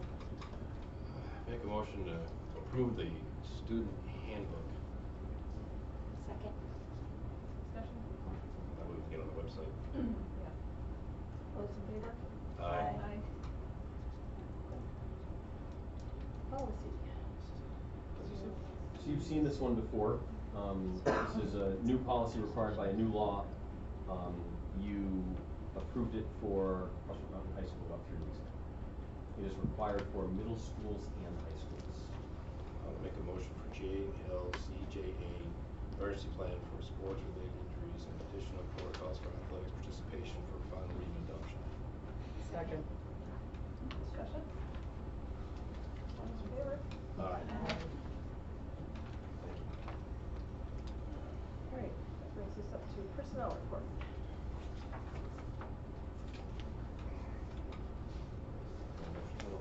Do you want to discuss this before? Do you want to do slate or individual? Slate. Make a motion to, management? Make a motion to actually accept the resignations as presented and the new hires as presented by administration. Discussion on those?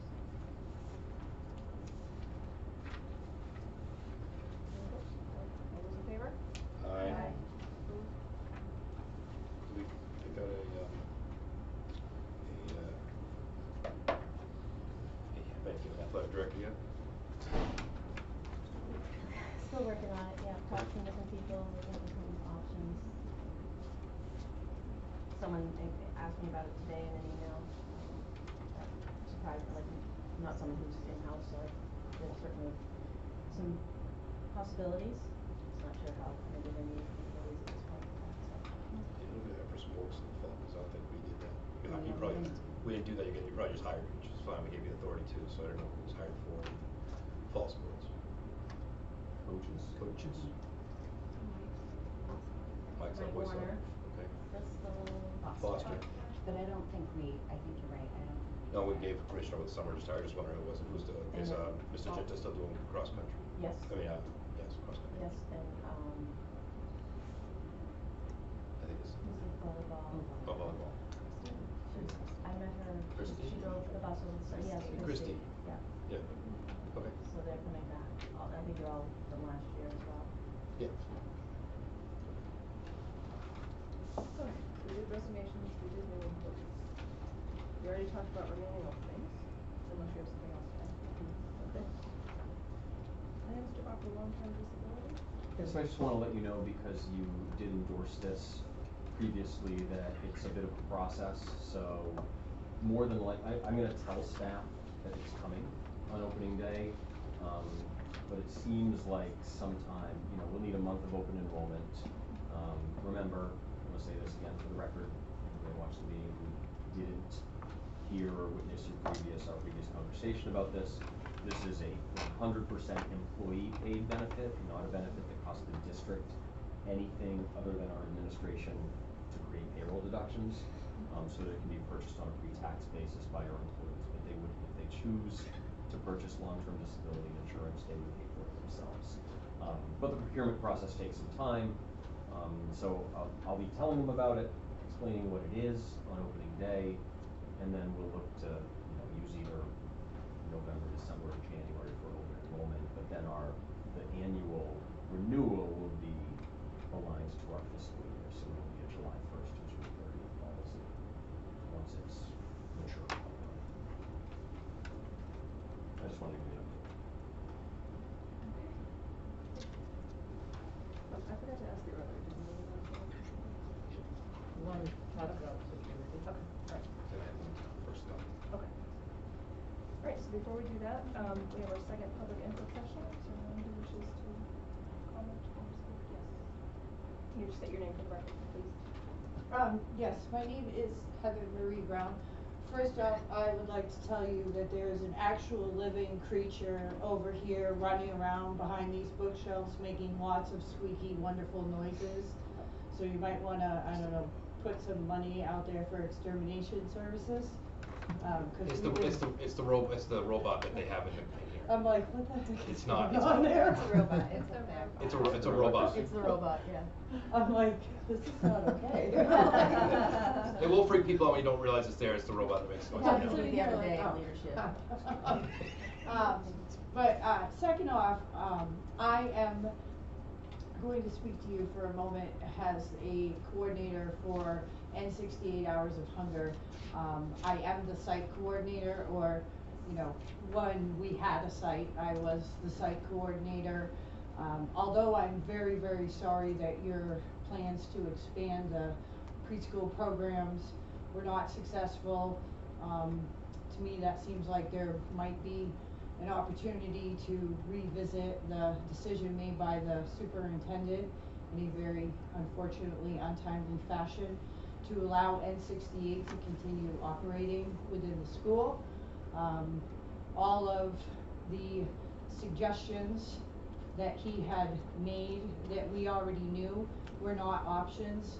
We went back and recommunicated with those individuals, including TL Storer, and we're told they are not options. We're sorry, we cannot have you here because TL Storer was never intended to be a full year round functioning facility, and maybe after they're done with all of their renovations and so forth, which are months and months and months away, that they could revisit the suggestion for it. The churches don't have space. The food pantry is getting ready to lose their space as well, so we can't even collaborate with them. We are very extremely limited on what we can and cannot use our funding for. And I just wanna, you know, this was my first year as the site coordinator, and I was thoroughly impressed with the relationship that we were able to have with the school and how smoothly and wonderful it went. Staff were not put in the position of being responsible for things that they never should have been responsible for to begin with. We had a very collaborative relationship.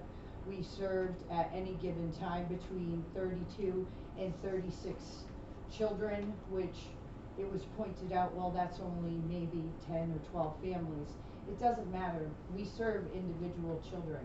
It was 32 to 36 children. These are children that were in your school that were not receiving sufficient food. We had already known that there would be a anticipation of more of an influx coming in with this upcoming year, now that the meal funding program has ended because the pandemic is now over and now people have to go back to paying for their meals at school. There's inflation, gas, rents, and you name it, everything has increased. And it is becoming almost impossible for some of these families that we serve to even provide the basics and the necessities for the children. And children should not be coming to school on Monday morning with empty bellies and expected to focus and learn and not act out because of it.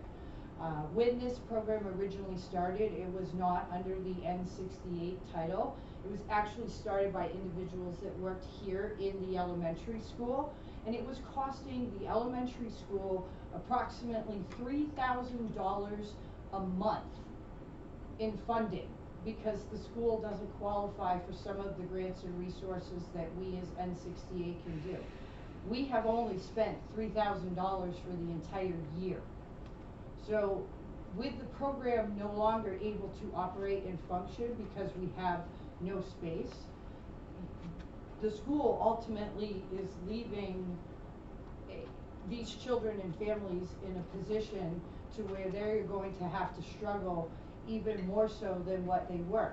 Because the school, by the sounds of it, is not in a position to financially take on that responsibility of supplying the $3,000+ a month to go ahead and purchase food for these families that are in need and are in crisis. Again, you know, it was said, well, they can just go to the food pantry. Food pantry's losing their space too, so no, they can't. Some of these families had no transportation, they had no options, they had no available resources to them to be able to get out into the community, to be able to hunt down some of these other choices and selections that may possibly suit them. For example, we have one family now who the mother is going through lung cancer. She's in the process of having surgery. She is out of work. She's in the process of losing her home. Not only is she raising her 2 children, but she is raising her 3 nephews because their mother is not in a position to do so herself. And now, on top of worrying about where she's going to live, how she's going to clothe her children, whether or not she's going to survive the surgery that she has coming up, she's now freaked out and extremely worried about how she's even going to be able to provide food to her children, at least for that 68-hour period. And even though it was a 68 hours of hunger program, we provided more food than what was needed for the actual 68 hours because we knew the struggle and the strains that were being put onto these families. I don't understand why it would be a logical decision to remove the program from the school. We don't interfere with the school day. We don't interfere with staff doing their jobs. We literally had some shelves up against a wall and would come in at the end of the day when students were gone and pack bags. And we even took the responsibility off the school as far as delivering the bags go. Because in most programs, the school is the partner program and they were responsible for getting the bags of food to the family. We discovered an issue with that. The bus companies didn't want to do it. It was taking time away from the staff. It was putting more strain than was necessary on the social worker. Families didn't have transportation to be able to come and pick up the bags. So we took on the responsibility ourselves, recruited volunteer drivers, and were able to deliver those bags every week, even during the winter, even when there was a snowstorm, to these families in need. I think that part of creating a positive relationship with the community is realizing that a large majority of your community is underprivileged, underserved, and underrecognized. And, you know, I'm sorry, I'm a little shaky about this, because the whole reason I got involved with this program was because originally I needed this program. I needed this program. This program is what helped me feed my children for several months while I battled with my own financial and my own health struggles. So I know the importance this program has. And for me to sit back and rush around knowing that we have no other options in this community, and that our partnership with the school had worked successfully for many, many years, to know that those families are not going to receive their meals, they're not going to receive their services, and they're not going to receive that respect and that treatment that they so well deserve, it is very heartbreaking to me, because, you know, it's difficult for individuals to reach out when they need help. And I'm sure all of you have been on the community page. All of you have seen when somebody mentions having a hard time, or they mention this or they mention that. It's, oh, well, poor people are restrained. Oh, you shouldn't be enabling them. Oh, you shouldn't do this, you shouldn't do that. And that terrifies families. So they don't communicate and they don't reach out. Our program offered them a safe way to be able to reach out and communicate, and to continue to have that strength and that ability to know that they were doing something to get their family help without having to be placed on a list, without being considered another number, without, you know, just being kind of swept under the rug, which is what a lot of them are used to. We have another family, their home burnt down, they have 5 children, they're struggling to even just keep the trailer on their property while they try and rebuild their home. They shouldn't have to worry about whether or not they can feed their children. I've had several of these families already reach out to me, and I know it's really, you know, everyone can say, we understand how important this is, we know that this is an important thing, we feel bad for these people, but until you actually walk a mile in one of these individual shoes, you really have absolutely no idea how impacting it is. So I do ask that the school board would reconsider their decision. I have absolutely no problems making any necessary changes that would be able to accommodate better. You know, I don't know, we had asked for input as to whether or not we could make any changes or do anything better, and all of our surveys came back saying, oh, you're doing great, you're wonderful, it ran the best it's ever had, thank you so much. So, you know, the only complaint we got was, we just don't have space for you. Well, there's no preschool program that's going in now, and we need such limited access that I don't see why there isn't a reason that we cannot continue to function and continue to have the relationship that we have had for the last several years with this program. I don't think it's sending a positive message. I understand the need for change, I understand the need for renovation, I understand all of this, but what I don't understand, and I never will, is why anyone would think that taking such a valuable program away from the children that need it is a good thing.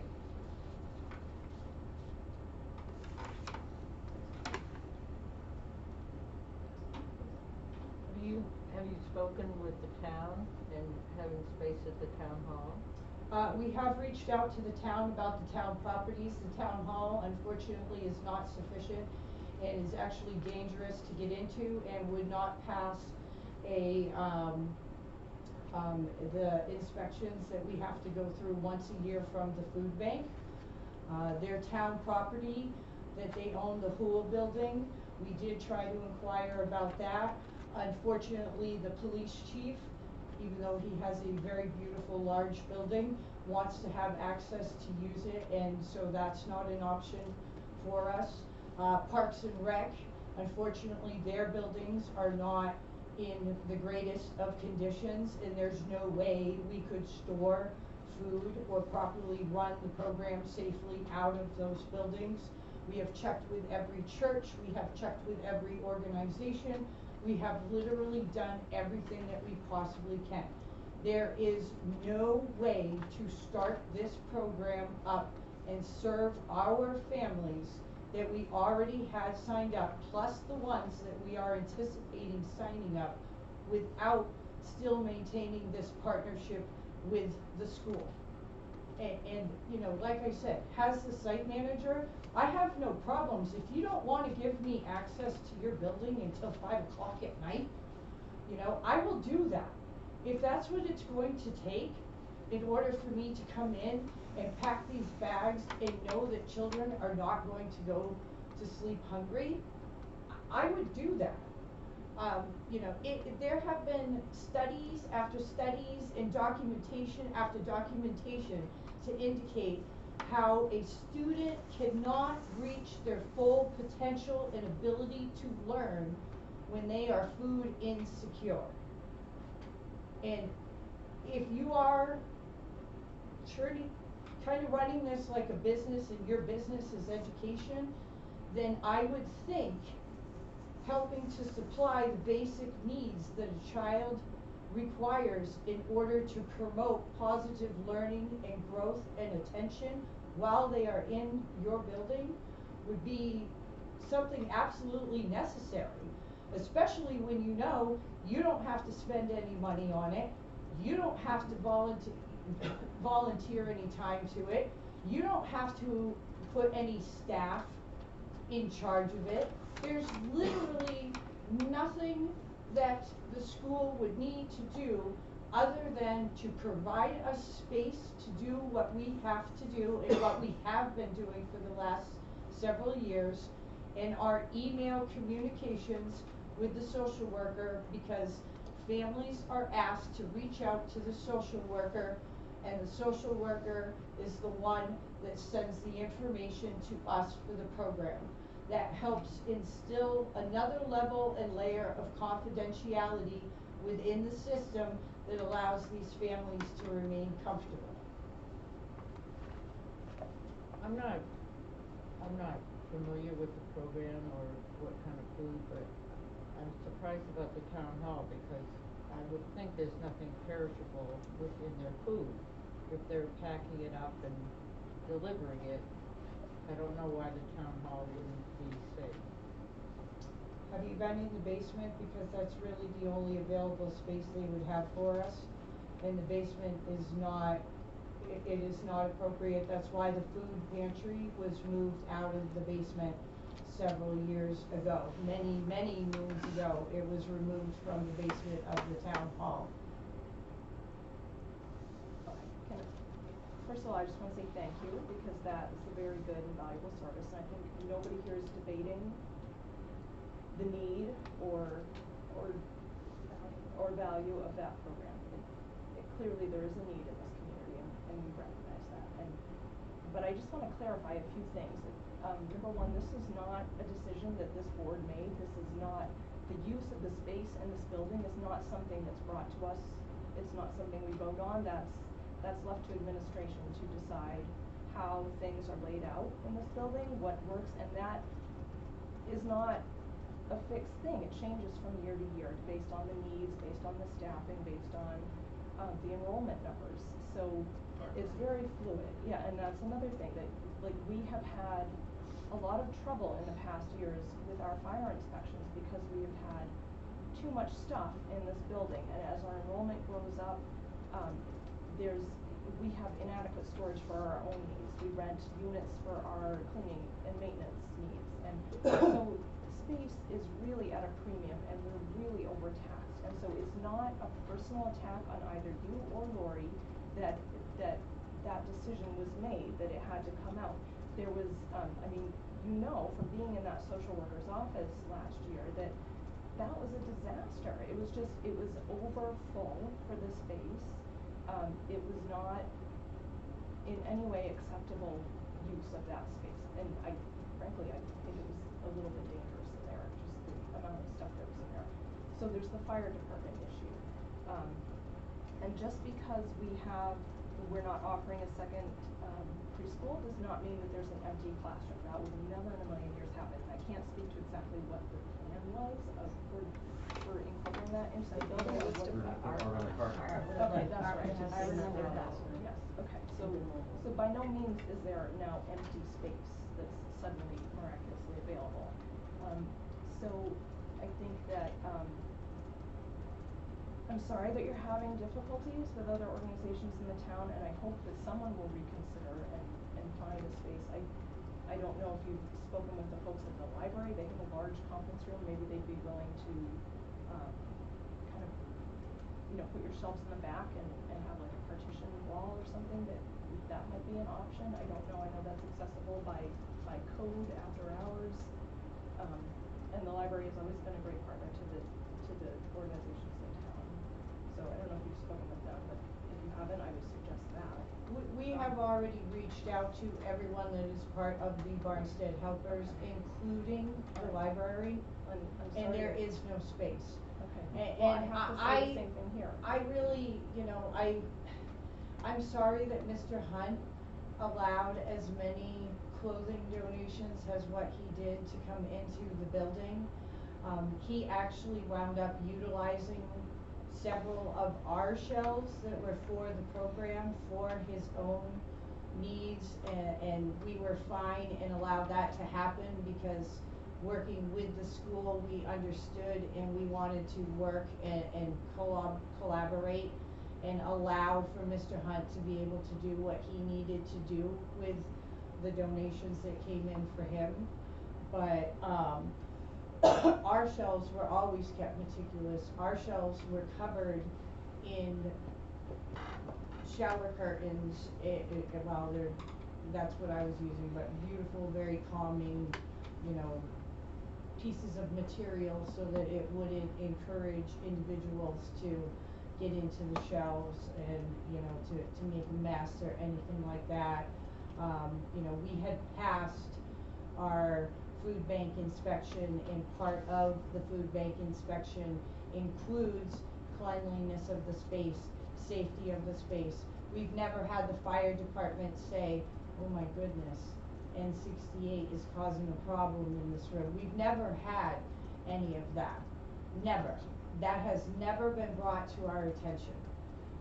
Anytime there was an issue, we have done our best to immediately attend to it and solve it. And this past year, we have had no issues that were brought to us or reported to us. Again, even within the survey that we presented to the staff, to the social worker, we even tried to present it to the superintendent. There were no issues whatsoever. I do not think that it is unreasonable that someplace in this building there is a room where we could have a couple of shelves and have access to it once or twice a week to take care of your children. Saying, we don't want to feed the children of the community because we need more space so our school looks pretty so we can get grant Okay, money hold on. and make I mean, more no, money. I'm gonna stop you right there. Okay, I'm That's gonna not stop- appropriate. Listen, I'm gonna stop you And right we there. didn't take it as a Okay, we have personal a attack. we have a 5-minute limit on public input. I'm gonna stop you right there. That is not the case whatsoever. Okay, so as you've seen in here, a lot of the clutter was taken out of this school. A lot of the fire department did walk in here and say, this stuff needs to go, okay? You also saw a new principal come here and come from outside this agency and saw things that need to change. We do not have space. We do rent 2 trails like that. We are renting space to put our maintenance stuff in. We just do not have the space. And unfortunately, I'm sorry we don't have the space for you. But I do take umbrage to say if this board here doesn't want to feed the children. I help with the food pantry, I deliver food, and so do some of our people here too. So please do not do that and do say those things. We don't have space and we can't help everybody. So we do apologize, that's the way it is, but unfortunately, we don't have space. Thank you. Any other public input? Yes, Boyer. yes. Can you just remind her of your name again? I'm Steve sorry. Boyer. Thank you. Nice to see you all. Mr. Broderick made mention about the SRO applicant that's coming in tomorrow, and I would just like to ask the school board to consider an emergency meeting to take place prior to the start of the school year. If the applicant comes out to be someone we would consider hiring and get this person in before the start of the school year, I think that's important. It's important to me because I have children here at the school and family members that live here. And with respect to 32 hours, I'd also like everyone to consider possibly a 5-day work week. However that might work out is up to you guys, but and next year I would stand up in front of town meeting and do whatever I have to do to push for 40. Yeah. So I think it's a police department hire, and then It's a shared expense, though, correct? yes. Yeah, so, but we don't really have any say-so in the hiring, it's just a matter. So it's a contracted, sorry, Yeah. it's okay. Yeah. So this is a contracted service for the school district, so the board doesn't appoint the person. Okay. So I'm really being invited to meet the applicant as a courtesy. If the chief hires him, the chief hires him. But you mentioned, Mr. Broderick, that you put them in front of the school board To meet them. Yeah. Yep, to meet them. If he's employed in Barnstead by the first day of school, he would be here on the first day of school. Now, I don't know if that'll be the case. The minute he's hired and they're ready to go, we're ready to go, please. And I think as far as the position last year, we were being a little conservative because it was new to the school, and we wanted to kind of try it out and see how things fit. So that was exploratory. Yeah. Secondarily, just I wanted to say, Kara, welcome. You know, I would just like to ask you how your first month and a half is going. I know that there's been a lot of discussion about the school's mission, vision, and values. Any inclination about how the existing mission, vision, and values fit in with your philosophy would be appreciated. Yes. So it's been a very busy summer. Lots of great things going on, a lot of moving parts. We had our leadership meeting with our internal leadership team this past week, and I brought forward what I had available to me around, like what's posted on our website, in terms of our mission. I actually haven't been able to access or put my hands on a vision.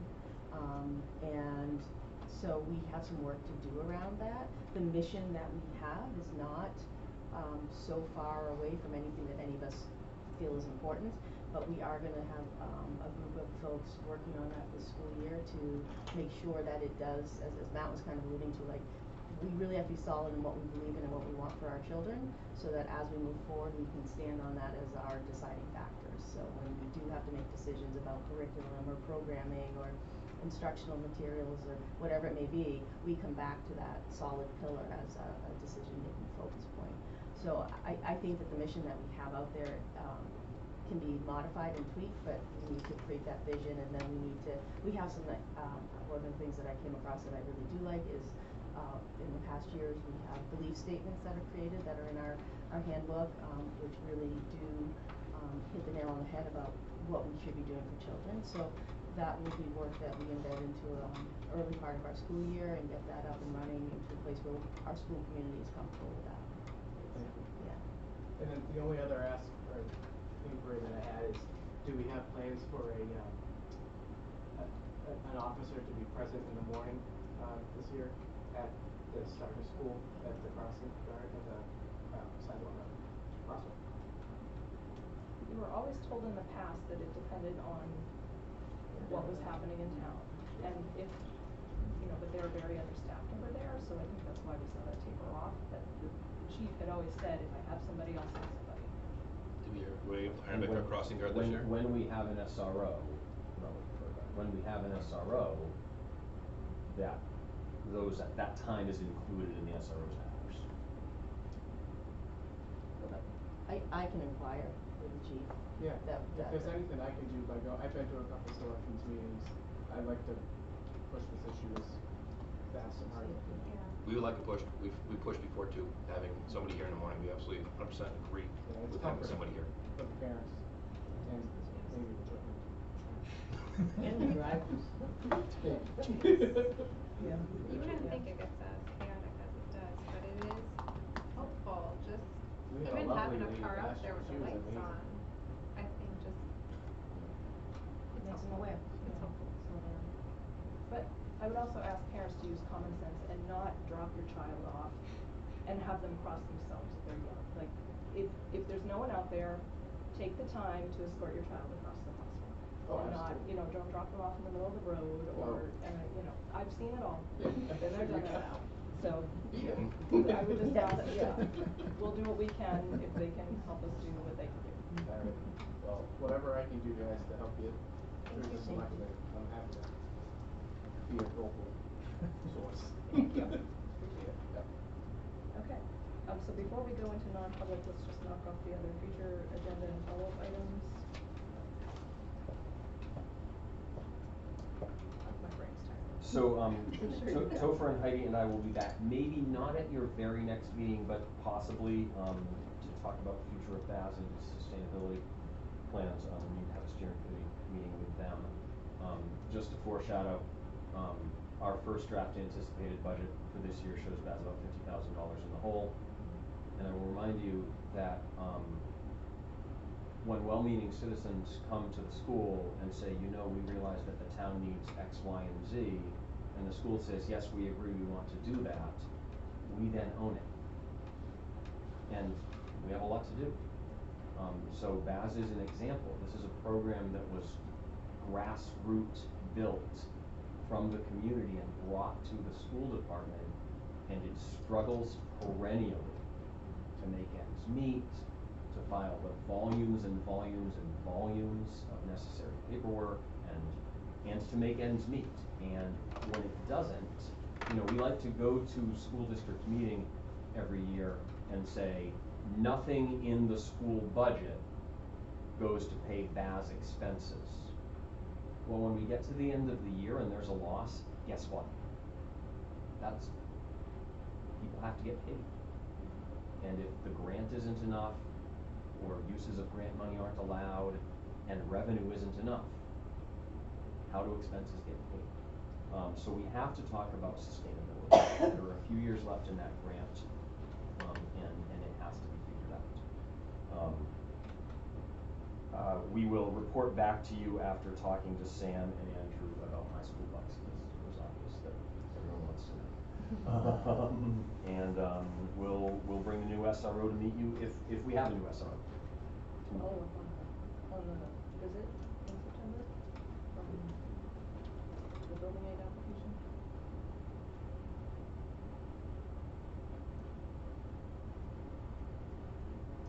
Sorry, just to clarify, if the new SRO gets hired, the board is okay with meeting them after they're hired? We don't have control. You don't have Yeah. control. They don't work for us. Okay, Yeah. thank you. But if the person's not working out and we hear from the We'll let administration, them know. then we go back to chief, say this person doesn't belong here. Okay. And that's why it's contracted when you. So I know- school, I know who to school call boards, tomorrow. Yeah. school boards in New Hampshire hire certified educators. Yeah. School superintendents hire all other staff.